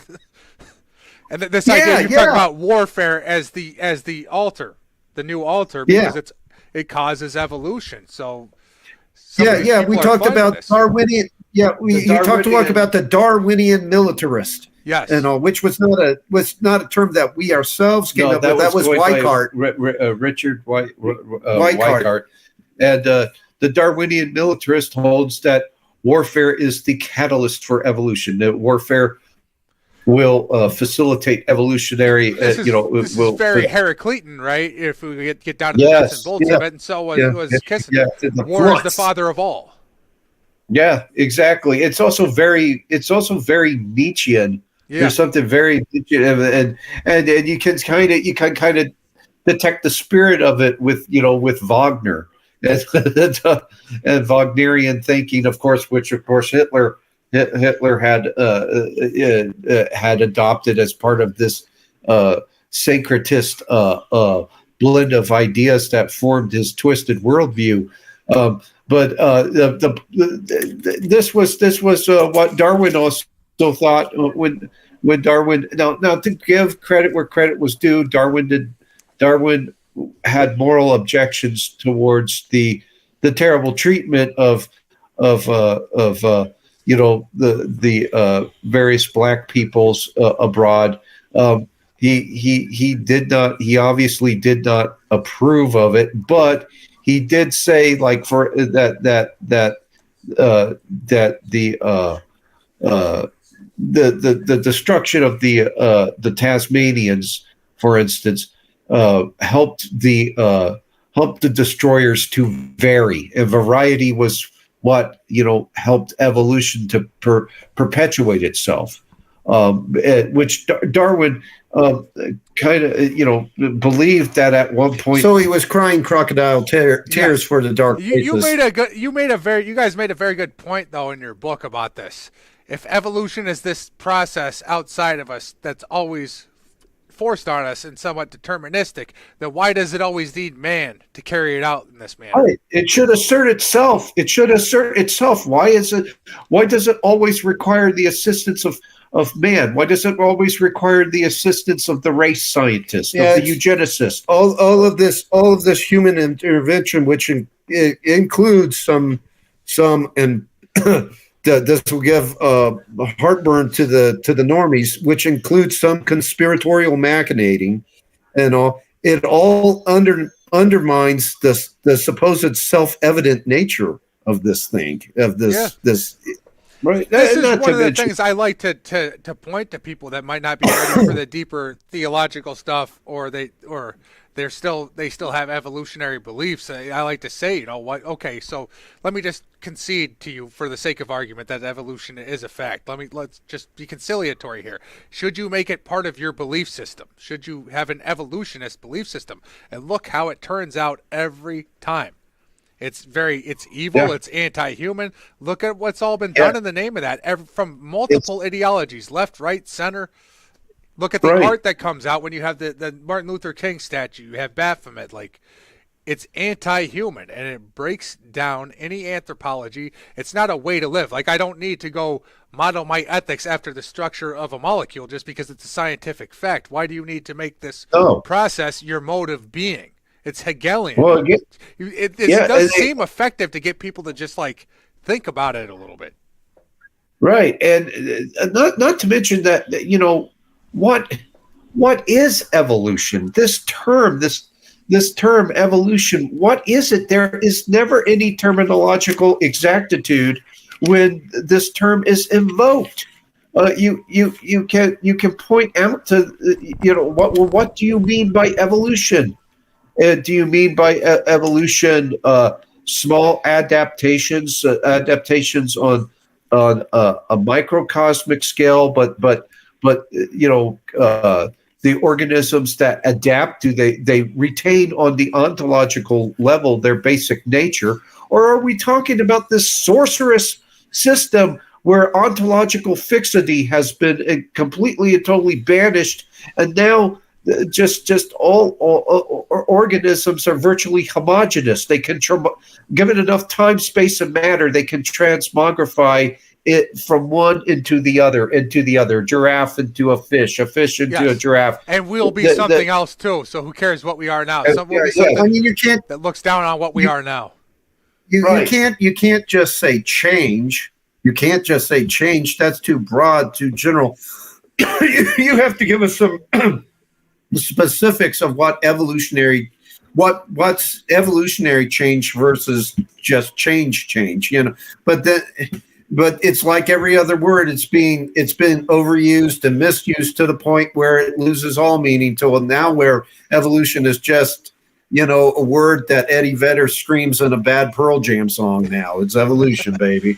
Well, I think you're going to see it return to some of these it seems like it's going to go back to some of these 19th century ideas about warfare, and with transhumanism and modern warfare, you're starting to see cybernetics, right? Look at the language that many of the propagandists, who are promoting the Ukraine, the Ukrainian war.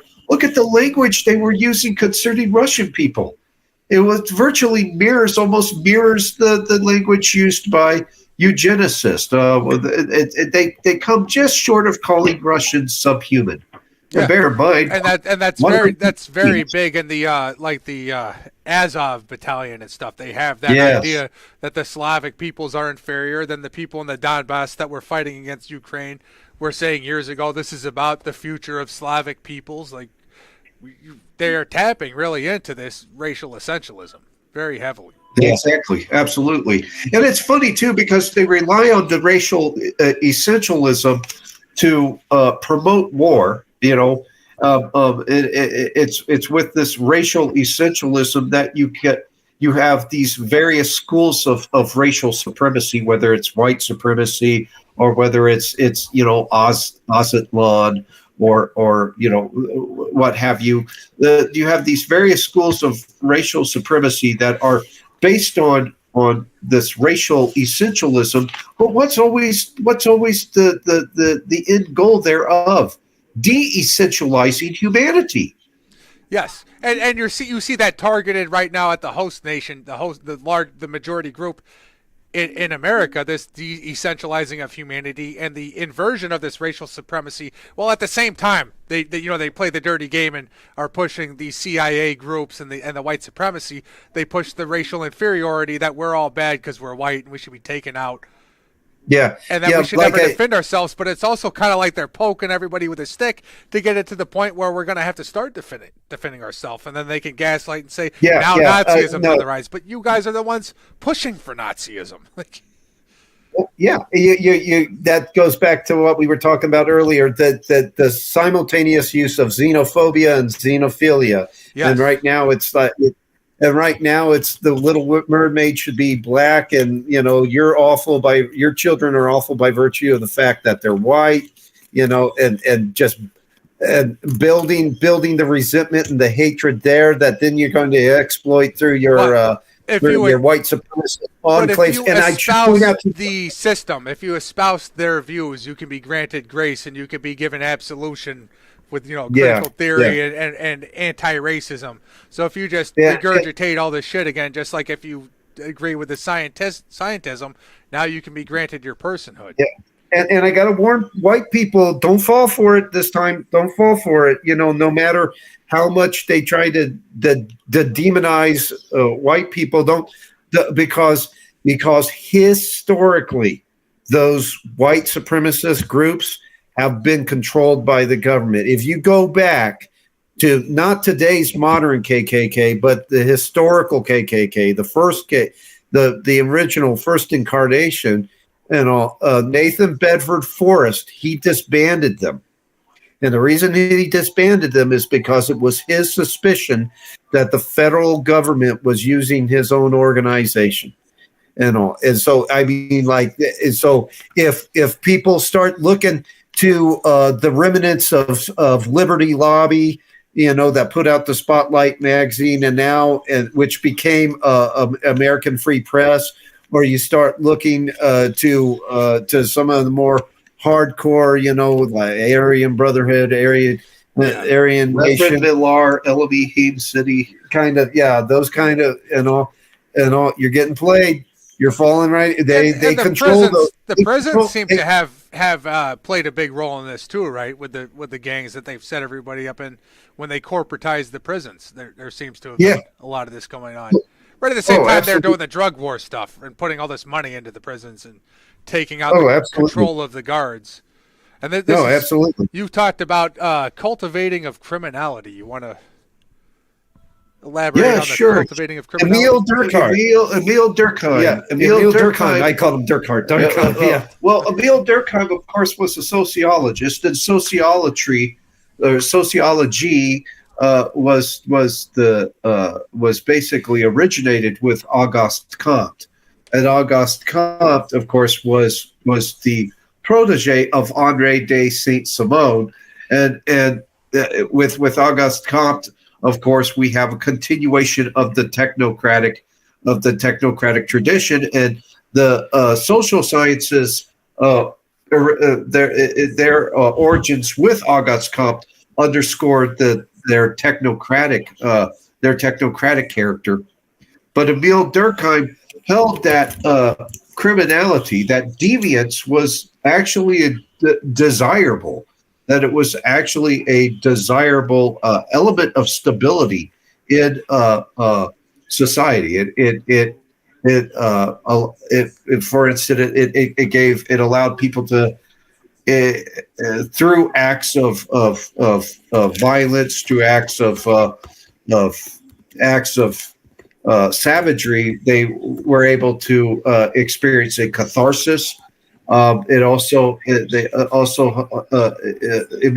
Durkheim also held that it promoted social cohesion because through the fear of the other, now society could unite itself again. And you see this sort of mentality with the war on crime. Notice how in the West, evil is always evil. Corruption is always viewed as something that is. You're roboting very bad. You'll probably have to go back about 30 seconds, 45 seconds, and start over. Okay, where'd you lose me? You were during the fear of the other.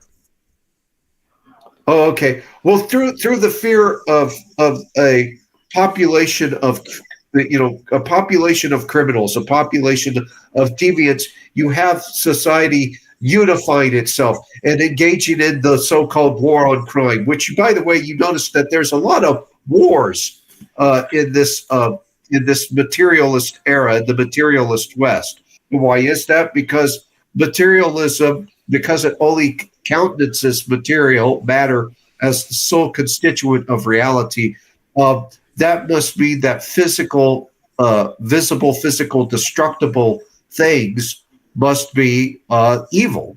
And so you have the war on drugs, the war on poverty, the war on crime. You have the seek and destroy mentality concerning evil.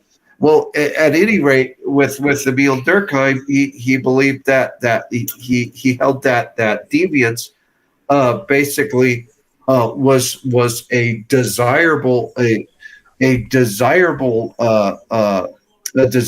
reality of society because it promoted social cohesion, and so you have the constant promotion, either tacitly or explicitly, of criminality. And what we cited as an example of that was the rise of violent crime with the decline in border security as America's border integrity continues to weaken. You have these criminal elements like Mara Salvatrucha 13, absolute savages. Yeah, MS-13. Who also Satanist are practicing Satanists. We point that out in the new book, and some of them actually demonically possessed.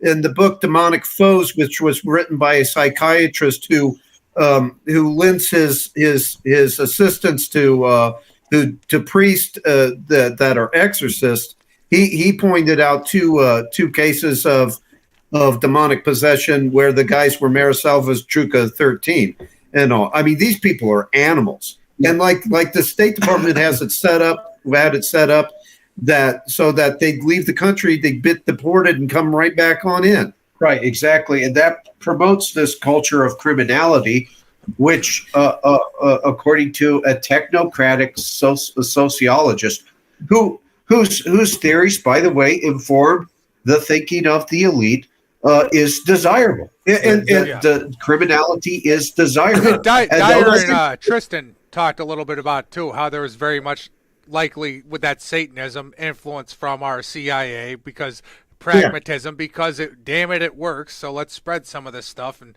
create these death squads.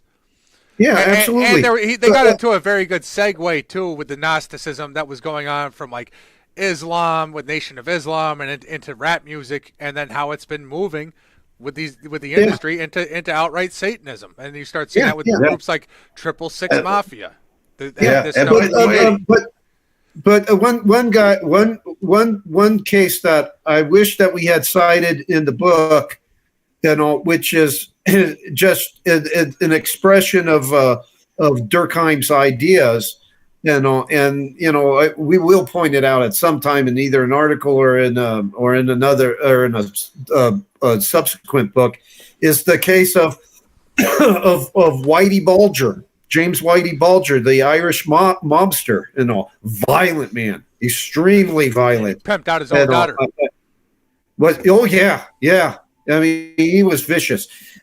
What many people don't know, he revealed to another mobster, Kevin Weeks, and Kevin Weeks wrote this in his book about Whitey Bulger, that, and this came from Bulger. Bulger divulged this 2 weeks, that while in prison, he was part of the MK Ultra experiments and had drugs administered to him as part of one of those MK Ultra subsets, and all. And Weeks says he's like, I don't know how much more violent that made the man and everything, but it's obvious that it had some amplifying effect because that man was vicious.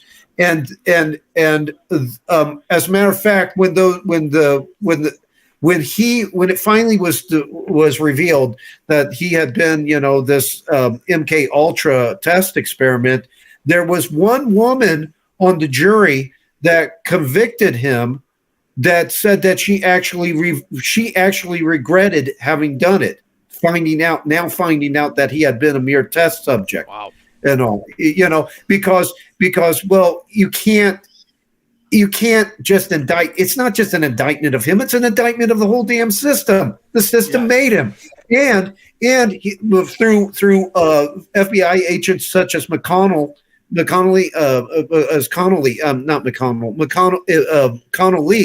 and all, he received institutional cover. He received institutional cover by the FBI. The FBI wanted him to be engaging in the criminal acts that he was engaging in. So again, this was a manifestation of Durkheim's concept that, that crime was important and crime was actually needed and everything. It was just another manifestation of Durkheim's idea. Yeah. That really ties into with the militarism then too, with these psychological experiments. So you see them done with Vietnam and the rise in serial killers, but then you see them done in the prisons, and then you see a violent subclass that they call them, that can also be drafted and used in warfare. And right now, Dick Durbin just recommended that they put these immigrants that they're letting through the border, that are so many MS-13 and military age fighting men from Africa and from the Middle East, into our military as a mercenary force. And basically. you know what?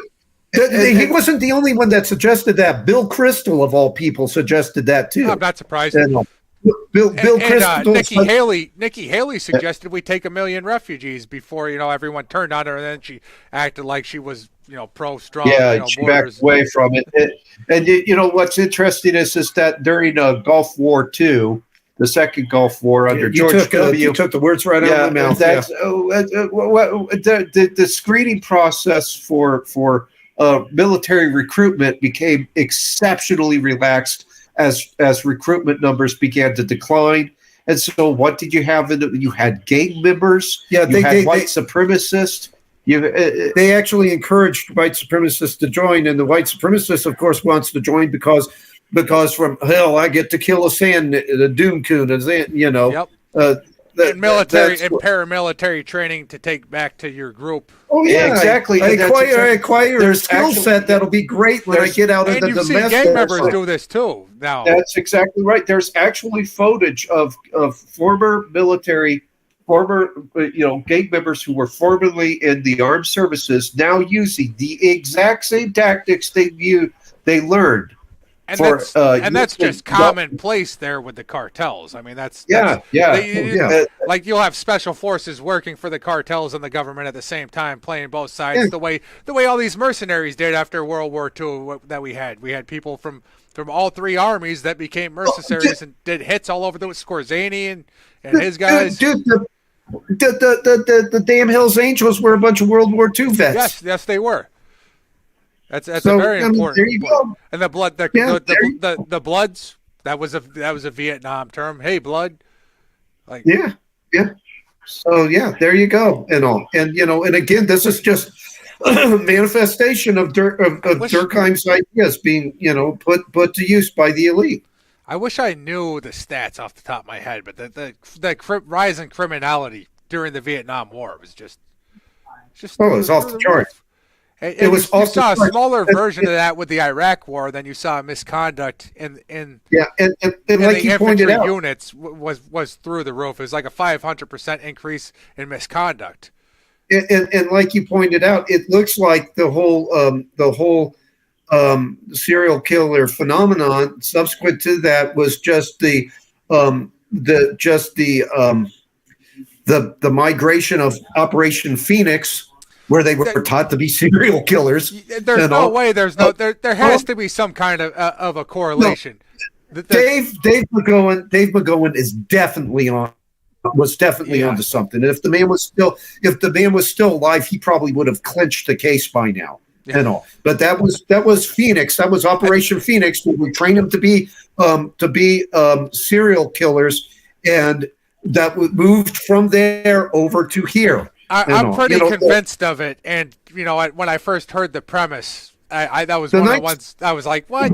Yeah, okay." The Night Stalker's uncle had been in Vietnam, learned how to kill people, and that supposedly got supposedly the transmission belt to Ramirez. That's where he probably learned. Hence, he's the Night Stalker. He's able to move stealthily through the night and kill people like he's in the jungles of Vietnam. And then we've got this, and the use of a quiet gun and to go after the man first. It was very And sadly enough, I mean, what we wrote about in the book over, cultivating criminality, that little subsection in the book proved to be prophetic, as is evidenced by what? The Summer of Love.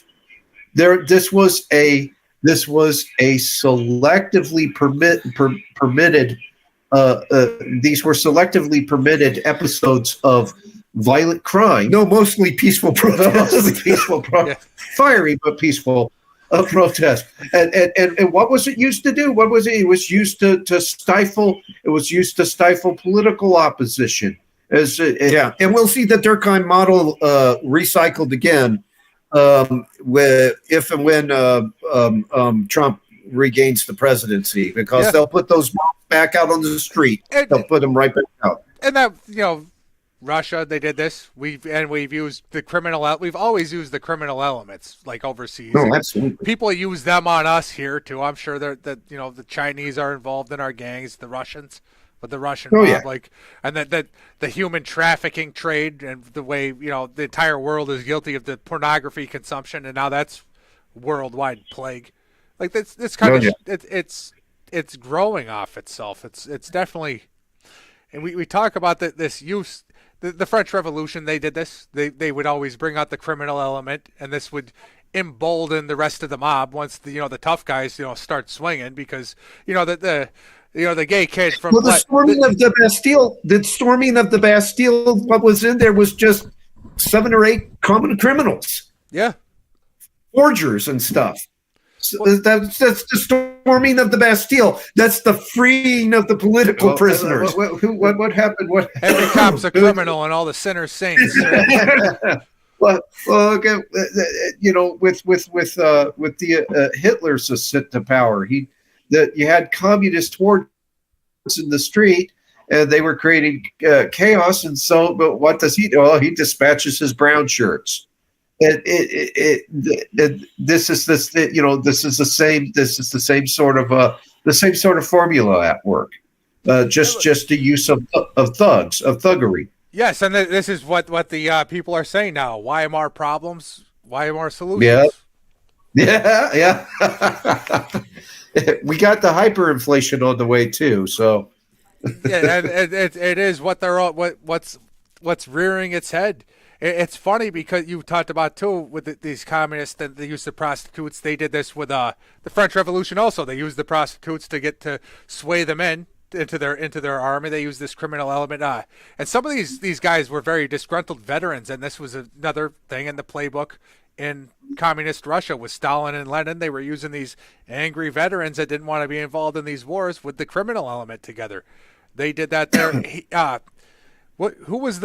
came into the convention in the French Revolution and held everybody at gunpoint, and he was a veteran. I think his name was Hebert. Hebert, we would say. And he was involved in the battles here. He was likely involved in the colonial battles here in America when the French came and fought against the British with us and everything. So this is a very old playbook, and it's reasserting itself, and it's. That I think you'll see some of these sort of paramilitary usage of criminal elements here. Absolutely, I agree. Oh yeah, absolutely. So, who passed a law recently to make them into like police and patrols, but it hasn't been allowed at a federal level. One of the states just.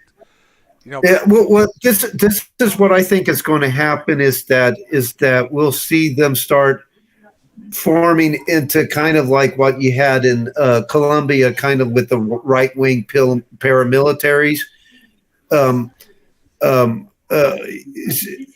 There are certain places in this country where the budgets are so broken now that they do not have the money to maintain a police force. That's nearly Chicago right now. And Detroit. And an urban center can become a base of operations because everyone that's stuck in there with these people has no means to defend themselves against them, and then you take over like a Paris commune. Now you Yeah, have a place right. to operate But- out of, and everyone's So yeah, and so you want protection, and when you're looking for protection, you're not necessarily looking for the nicest of people. You want somebody that can match the vicious and ruthless edge of the criminal element that you Those- want protection those- from. basically feudalist villages in Brazil operate on that model.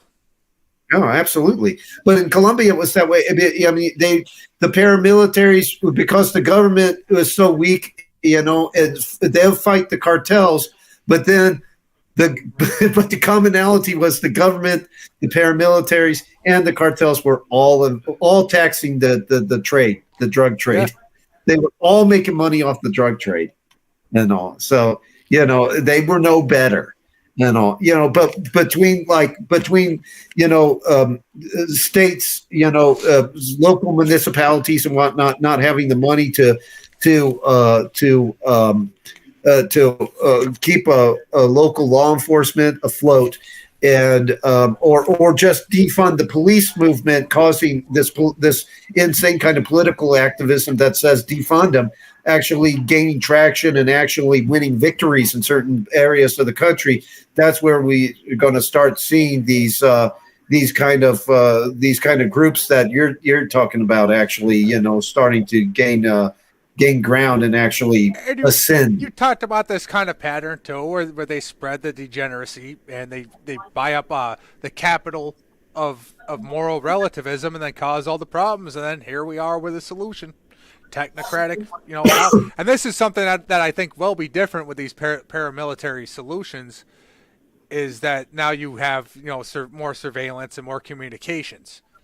You talk about the use of these advanced communications to disseminate more propaganda and mental pathology. So you've seen where they use social media in some of these third world countries now to drum up mobs and death squads, absolutely, and revolutions. Absolutely. You can really do that with flash mobs and cell phones and a war without war without uniform and no boundaries or borders, and people start targeting families and stuff. This is a conditioning to accept violence and accept anything that will make peace, right? If you're talking about eschatology and these types, I mean, absolutely, yeah. And again, we got this kind of apocalypticism that came out of the Plymouth Brethren.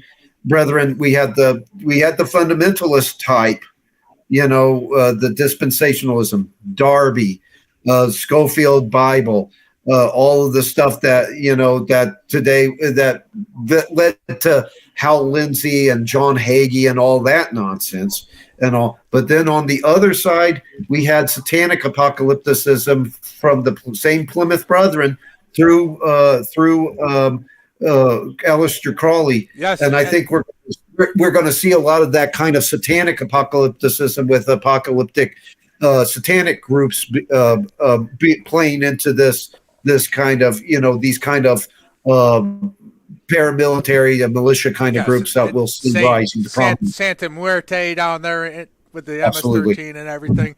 And Aleister Crowley had this pagan element to him too, where he talked about, he decries the wisdom traditions and the wisdom gods, and he talks about Loki and Odin and the old gods of Valhalla. I mean, you're seeing that kind of like nods to that even in like the Prometheus movie, right? Like it's the song they play, the God's entrance to Valhalla. Oh yeah, absolutely. Very Wagner, Yeah, absolutely. Very Wagnerian, yeah.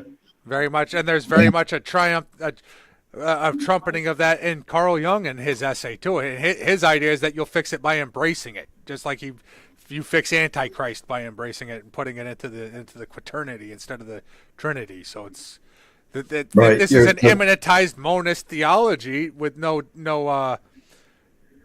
distinction between God and the world. I mean, then you have to accept the contingency of evil and integrate it or reassert it in a new way. Yeah, while Gnostic cosmology was marked by a radical metaphysical dualism, the Gnostic normative conviction was that the division of spirit and matter should have never existed. Instead, reality should have remained an undifferentiated spiritual order. Salvation was escape from the confining world of matter and restoration to the fullness or the pleroma through gnosis. And you resituate this Gnostic cosmology into context of political science. This and that's basically what you have is the transposition of this radical metaphysical dualism into the immanent sphere. This eschatological hope becomes the basis for collectivism. The apotheosized state qualifies as an immanentized pleroma into which the individual is reabsorbed, with all the distinctions banished and the perfectly unified social body. Reconstituted man rediscovers the divine human nature that a differentiated social cosmos supposedly obscured. The individual is an illusion, all must be one. And of course, homogenizing humanity stipulates the expunging of cultural, religious, and socioeconomic distinctions. And herein is the rationale for the sort of state-sanctioned purges that you saw enacted in Soviet Russia. You saw them with the Khmer Rouge era Cambodia. You saw it with communist China and other socialist totalitarian regimes. So it's basically this can be synopsized with the Hegelian conviction that the state is the march of God on earth, and all must return to God. And man being just a small splinter of God, a small fragment of God, must be reabsorbed into God. Nietzsche kind of put his finger on that too when he called it the new idol, right? Like, that's right. And that it absolutely demanded constant sacrifice. Right. Absolutely. And I'm seeing all kinds of people kind of talking about this because we see the problems of individualism that put you at the mercy of this. But then, they're like, well, we're also part of the group. We need to be part of the collective group. Distributed cognition, global brain theory is another one that. Right. It was the same. It was the same with Gnostic soteriology. Gnostic soteriology, was largely radically individualistic. There was no communal aspects to the faith as there are in Orthodox Christianity. There is the church, there's the concrete community founded by Christ there that we all need to be part of, and that we all participate in his energia and his with them through the divine liturgy, we participate in God's energies through community. Well, in Gnostic soteriology, there was no community. There was just radically individually sought forms of salvation. But always this ostensibly individualistic soteriology resulted still in a spiritual form of collectivism, because the individual vanishes, evaporates as it is reabsorbed into the pleroma, the singular deific power. And so you see that soteriology, when that soteriology is transposed into the immanent sphere, when it is resituated within the context of political science, you see the same thing. People are told to pursue self-interest, even to the detriment of others. So there's this radical individualism promoted, but what does it always collapse into? Collectivism. And this was something that happens too with I think Pajot really sees this pattern in the Revelation, where the whore comes out riding the beast, and this beast system ends up eating her, and then the fun's over. Right? Like, this is yeah. You can have your fun. You can be your own person, seek your own truth. But in the end, the only truth is the state, and the state will have you back.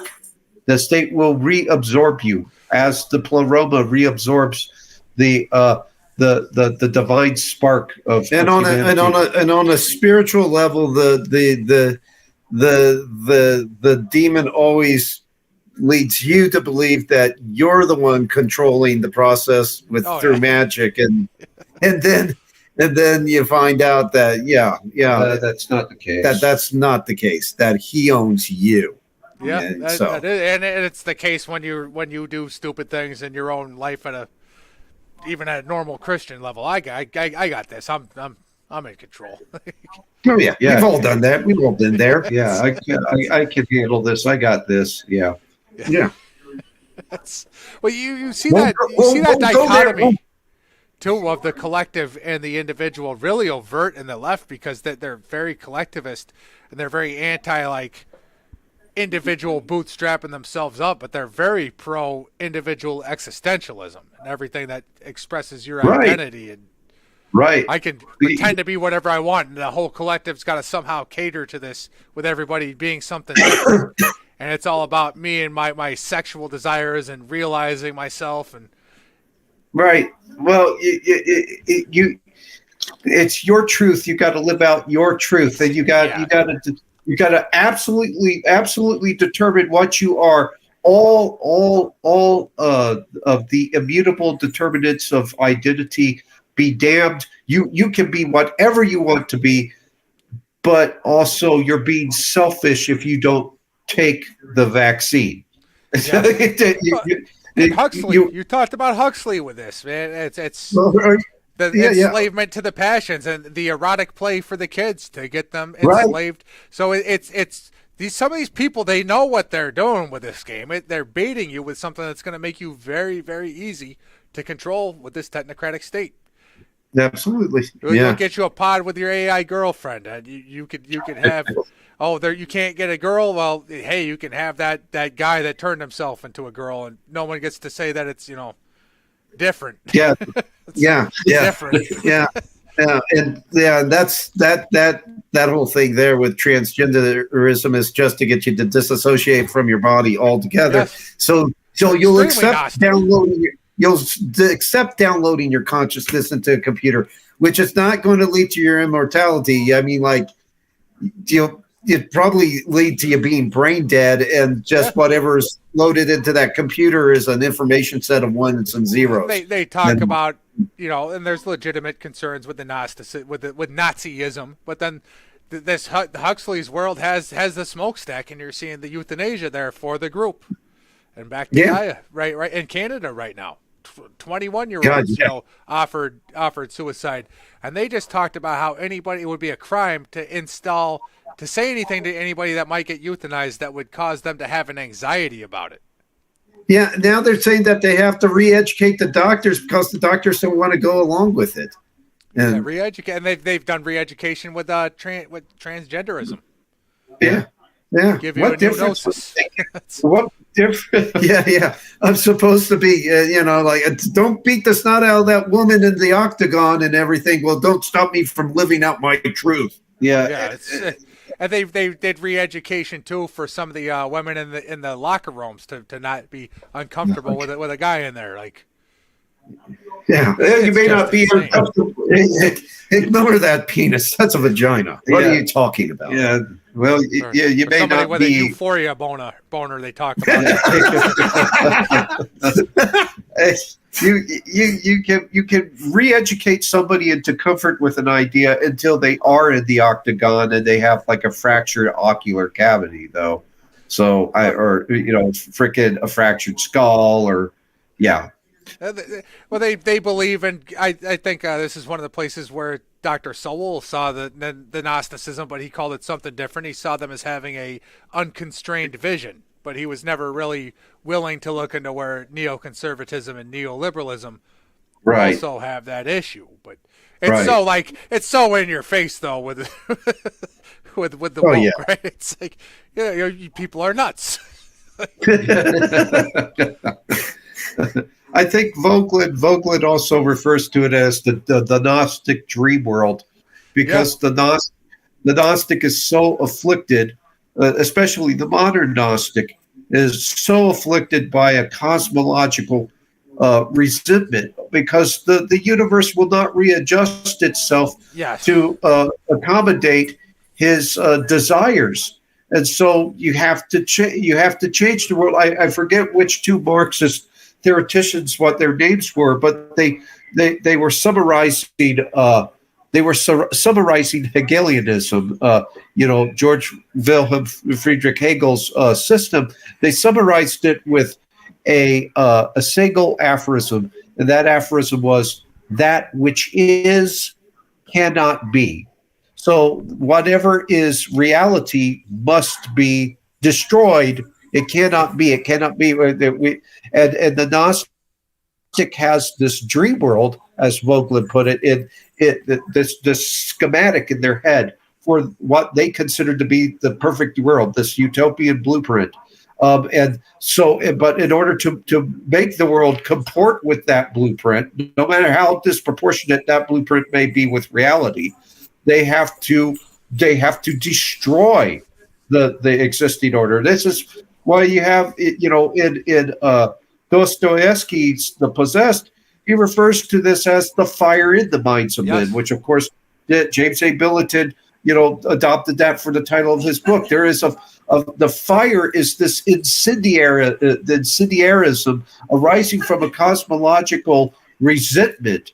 They oppose the world. They oppose the cosmic order. The cosmic order must be burned to the ground. It must be destroyed, obliterated, to make way for the utopia that will never come. That just can never come. Actually, that brings us to a part of our position that maybe not everybody in the audience, but maybe other researchers don't share, and that's this incendiary thought, this fire. What happens when the fire burns out of control, and the oligarchs and the deep state can no longer control it? And we have to entertain the position. We have to entertain the position, the possibility that we're about there when it comes to this woke mind virus, and or the backlash too. Yeah. Exactly. I want to be careful there, because there's a lot of people that use that point as an excuse to never say anything about it or stop it. They're like, we got this bad. Well, one way to stop the backlash would be to actually have the proper amount of backlash the right way and stop ceding to it all the time out of cowardice. If you don't do that, eventually you're going to get a response. Right. Well, I mean, my concern would be like the backlash would be a controlled response from the Southern Rim guys, which would look more like a bunch of fundies, fundamentalists, or basically something on par with the Salem, Massachusetts, or something. This is 1690s, but where we're at right now, this whole woke thing, I mean, the way I've heard it described is epistemological war. They hate reality, and so they want to destroy reality in its sum total. So the dialectic can continue, right? Yeah. Well, how can the establishment allow that? If the establishment allows for that, then their political dynasties, their financial dynasties, their fortunes, their corporations get burnt down with all of it. It all goes down. They act very arrogant that they can just put the genie back in the bottle whenever they feel like it. Okay, time to dial it back, guys. Well, good luck with that. Good luck with that, bro. I'm heading for the hills while you try. And I don't think that they really understand what they're dealing with either. You've seen, how many times have we played this game of asymmetrical warfare and propping up, tensions and propping up problem people, but then we lose control over them. And Hitler was. Oh yeah. The one that probably people remember the most is the Maktab al Qidamah, the forces over in the radicals over in Afghanistan, and you use them, and you're able to expel the Soviet menace, and the CIA is cracking the champagne. Well, but now you got these radicalized people over there. They're not going anywhere. They're not going to go away. You get the point okay, guys, you can stop. you can stop now. You can stop now. No, they're not going to stop. You get to a point too where you run things into the ground and you have enough violence and chaos here, and they can't put the genie back in the bottle, and you have one of these guys that they've propped up to be their white supremacists. Well, you might get to a point where you can't put that guy back in your CIA game either. Yeah. I find it hilarious that they wanted to tear down a statue of Albert Pike. So now all these Masonic plotters it's turned on them. Salve et coagula, guys, on you. Joke's on you. So they're right. They might run into somebody or a general that shows up one day and says, "Oh, this place is ripe for the picking." We got woke people like Demon now attacking Cecil Rhodes. I guess you could say John Ruskin was the ideological founder, but Cecil Rhodes is the founder proper of the whole Anglophile network that started this whole thing off. You don't even know. You don't even have any respect for their. So now the monster has turned on Dr. Frankenstein, and stop. Well, no, I'm going to throw you off this tower. What's to stop that from happening? And people have to entertain the possibility that that's what's coming. With these experts, that I don't really see a lot of like Klaus-looking dictators, right? Yeah, me neither. he looks slightly different than Mussolini, right? And Stalin. Yeah, he sure does. That's the game that they're playing, and they think this knowledge and gnosis just is going to change who they are and give them that kind of power. They might be able to run the world. I think they're gambling on technology, giving them this ability to do something more. But they're like, well, the technology will just catch up with the problem, and invariably that doesn't happen. And they play that game so often. The number of times. Yeah, they were lucky enough to pull off what they did during 50, 60 some years of the Cold War. It's a miracle. It's providential that the Soviet and the communist world, that they would be periodically be in this symbiotic relationship with, didn't just turn on them all together and reduce the world to ash and cinder in a nuclear in a mushroom cloud. It could happen. That we have crazy people in all these groups across the board. So yeah, we see what I think that part of it is attributable to the fact that you had elite retainers and theoreticians that rented themselves out to the elite of that day, that were a lot smarter than what we have today. And we had oligarchs that were a little bit smarter and a little bit craftier.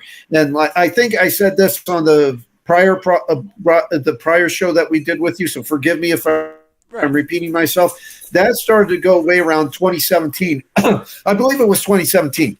They lost two of their greatest minds. They lost David Rockefeller and they lost the big Dev Brzezinski. Now they've lost Kissinger. So all of this intellectual base that they had is gone. They've experienced a brain drain, and so they don't same have competency crisis across everything for the elites and for the mechanics.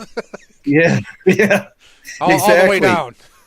Yeah. So now they're left with people that do not have the competency level to pull off what's been pulled off in the past.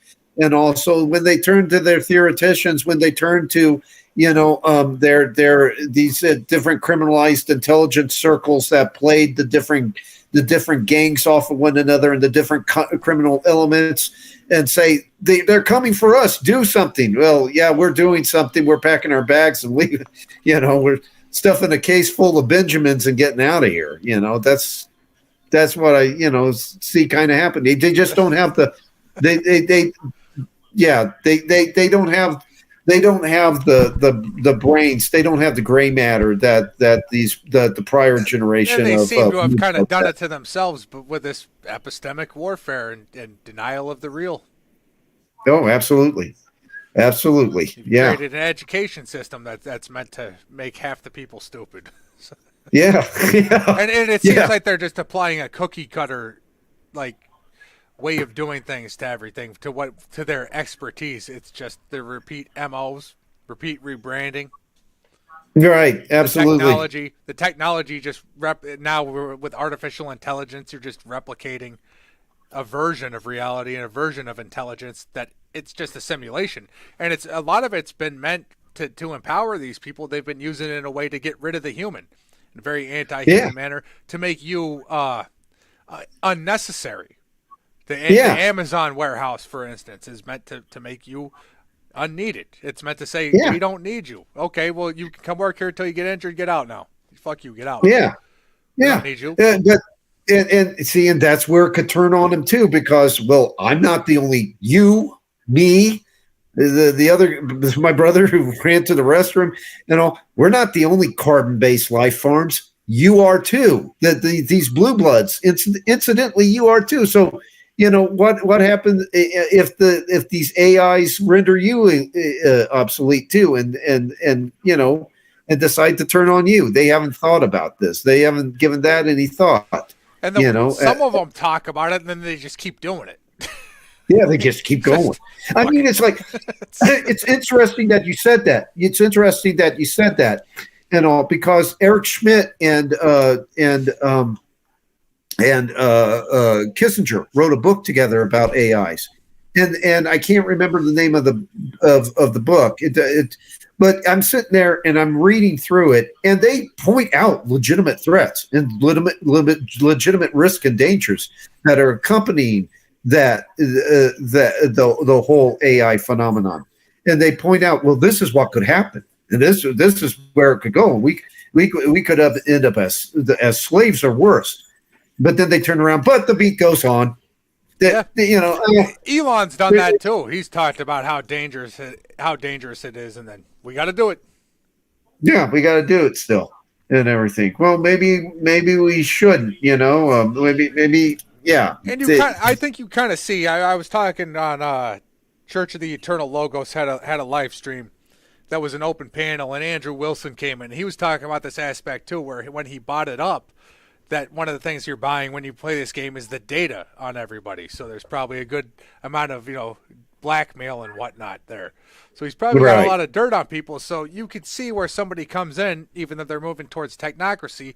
But if people want a little more free speech, even though he's still censoring with his speech not reach, you can kind of offer people a little bit of what they want. Now you could kind of take up some of this power structure among the elites by giving people what they want there and turning some of the forces around. So these people can cut each other off pretty easily too. But absolutely. He has this desire to continue moving in this direction, as they've all acted as though it's necessary without even questioning those suppositions. I know Kristen, Slowboy Whiteboard, who's in a lot of these different spheres and chats, she put up a video too where they had some good evidence that they had inflated the population of the world to 8 billion. That's a possibility. We know that the models that were used by the Club of Rome were way off, way too, and it was they even admitted that, well, it was off, but it was kind of like the noble lie, because people weren't going to do anything if we didn't, if we didn't sex it up, if we didn't always make justified. And this is what that's funny, because when Peterson did his arc, he had a representative from the World Economic Forum come talk with him. Like they were all working towards neoliberalism, trying to fix something. This guy said he worked with Bishop Barron and was working with the Catholic Church. Yeah. It's like, why are you talking to Bishop Barron all the time? Like, I don't care. You go talk to him. Good, talk to everybody. But like, Talk to somebody like, you can't talk to a Catholic like Timothy Gordon. You're not going to talk to none of the Orthodox people Paj knows. Like, Yeah. Oh, yeah. You're going to talk to this World Economic Forum guy, and then you bring up that they were lying about the climate models, and you won't let any other climate scientists. And you're getting more. It's getting to be a less fringe position now with like former Nobel Prize winners saying no, they're lying about the climate, and this is all just models.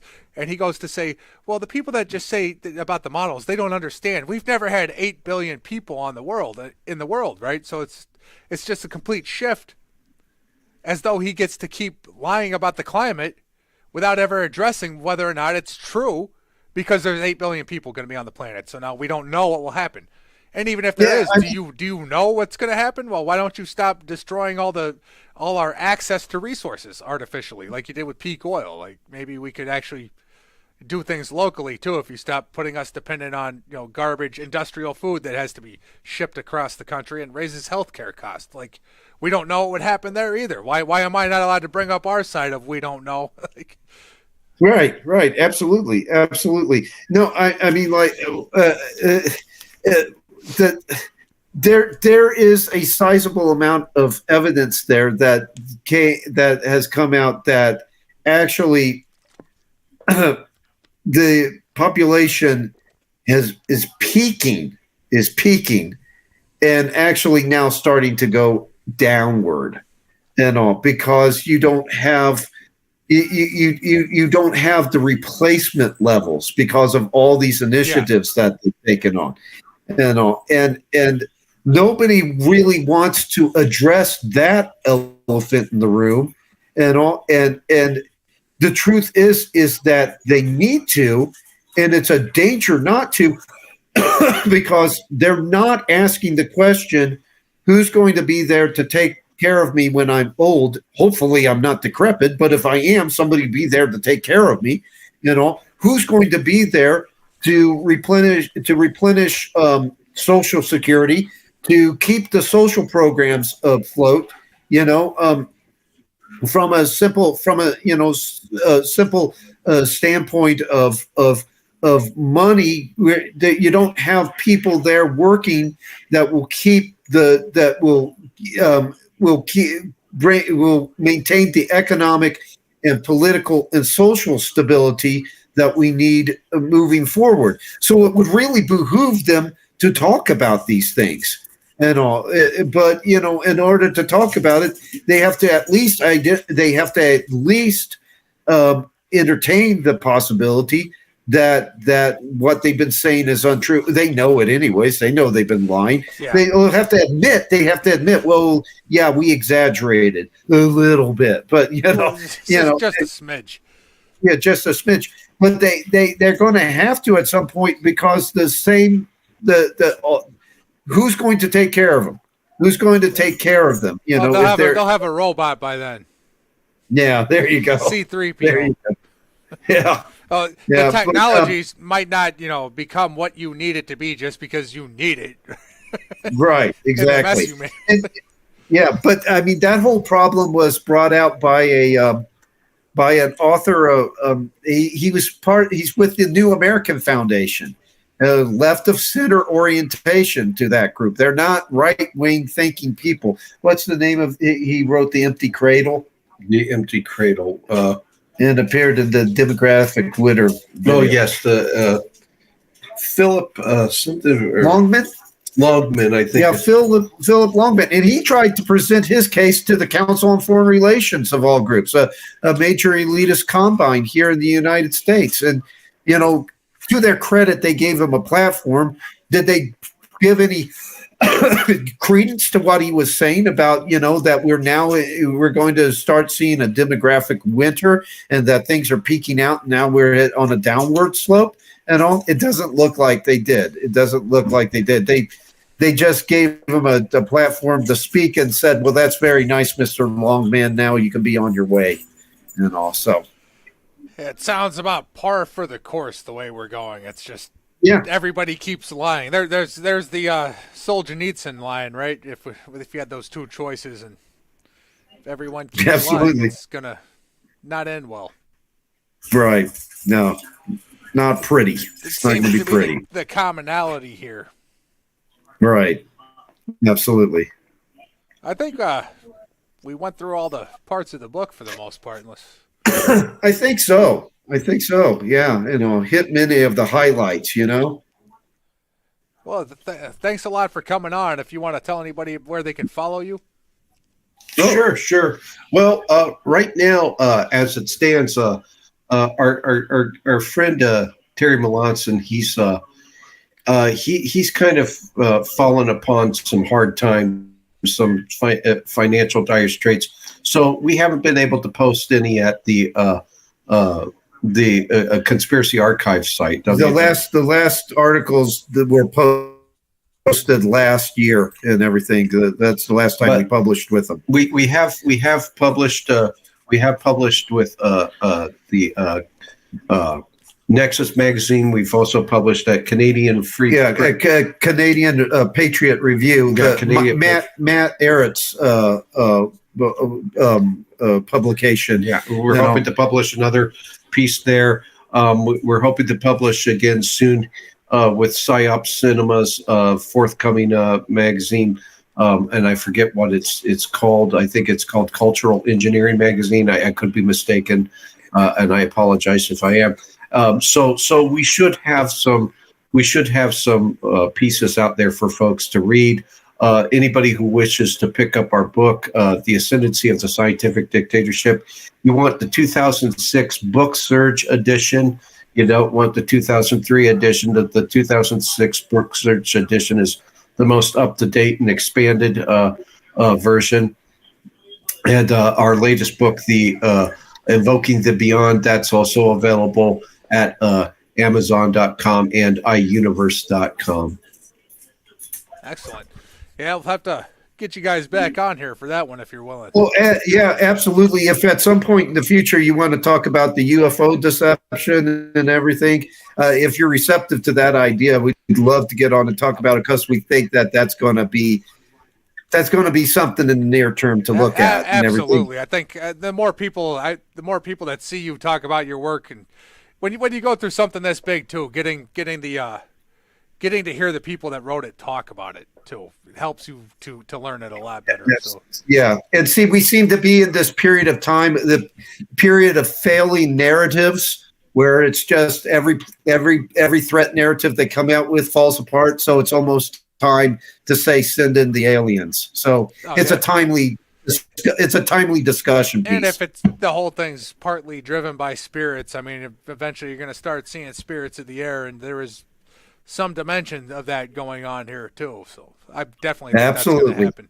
And everybody seems, there's so many people that just seem to want the UFO deception, right? Like you saw that one paper mache alien they put out there, and everyone was like, well, it's like the guy on the one episode of X-Files. He's like, I just wanted them to be real so they could take me away so I don't have to work a job anymore. There's the Rapture commercial with the Amazon worker disappearing and the UPS guy. Yeah. Get me away from this awful Arby's job. I don't want to work. Yeah. Dropping the fries. I'm going to get raptured. Fuck you. Yeah. Absolutely. Well, take care, gentlemen. God bless. Okay. Thank you so much. Thanks again for having us on, Ace.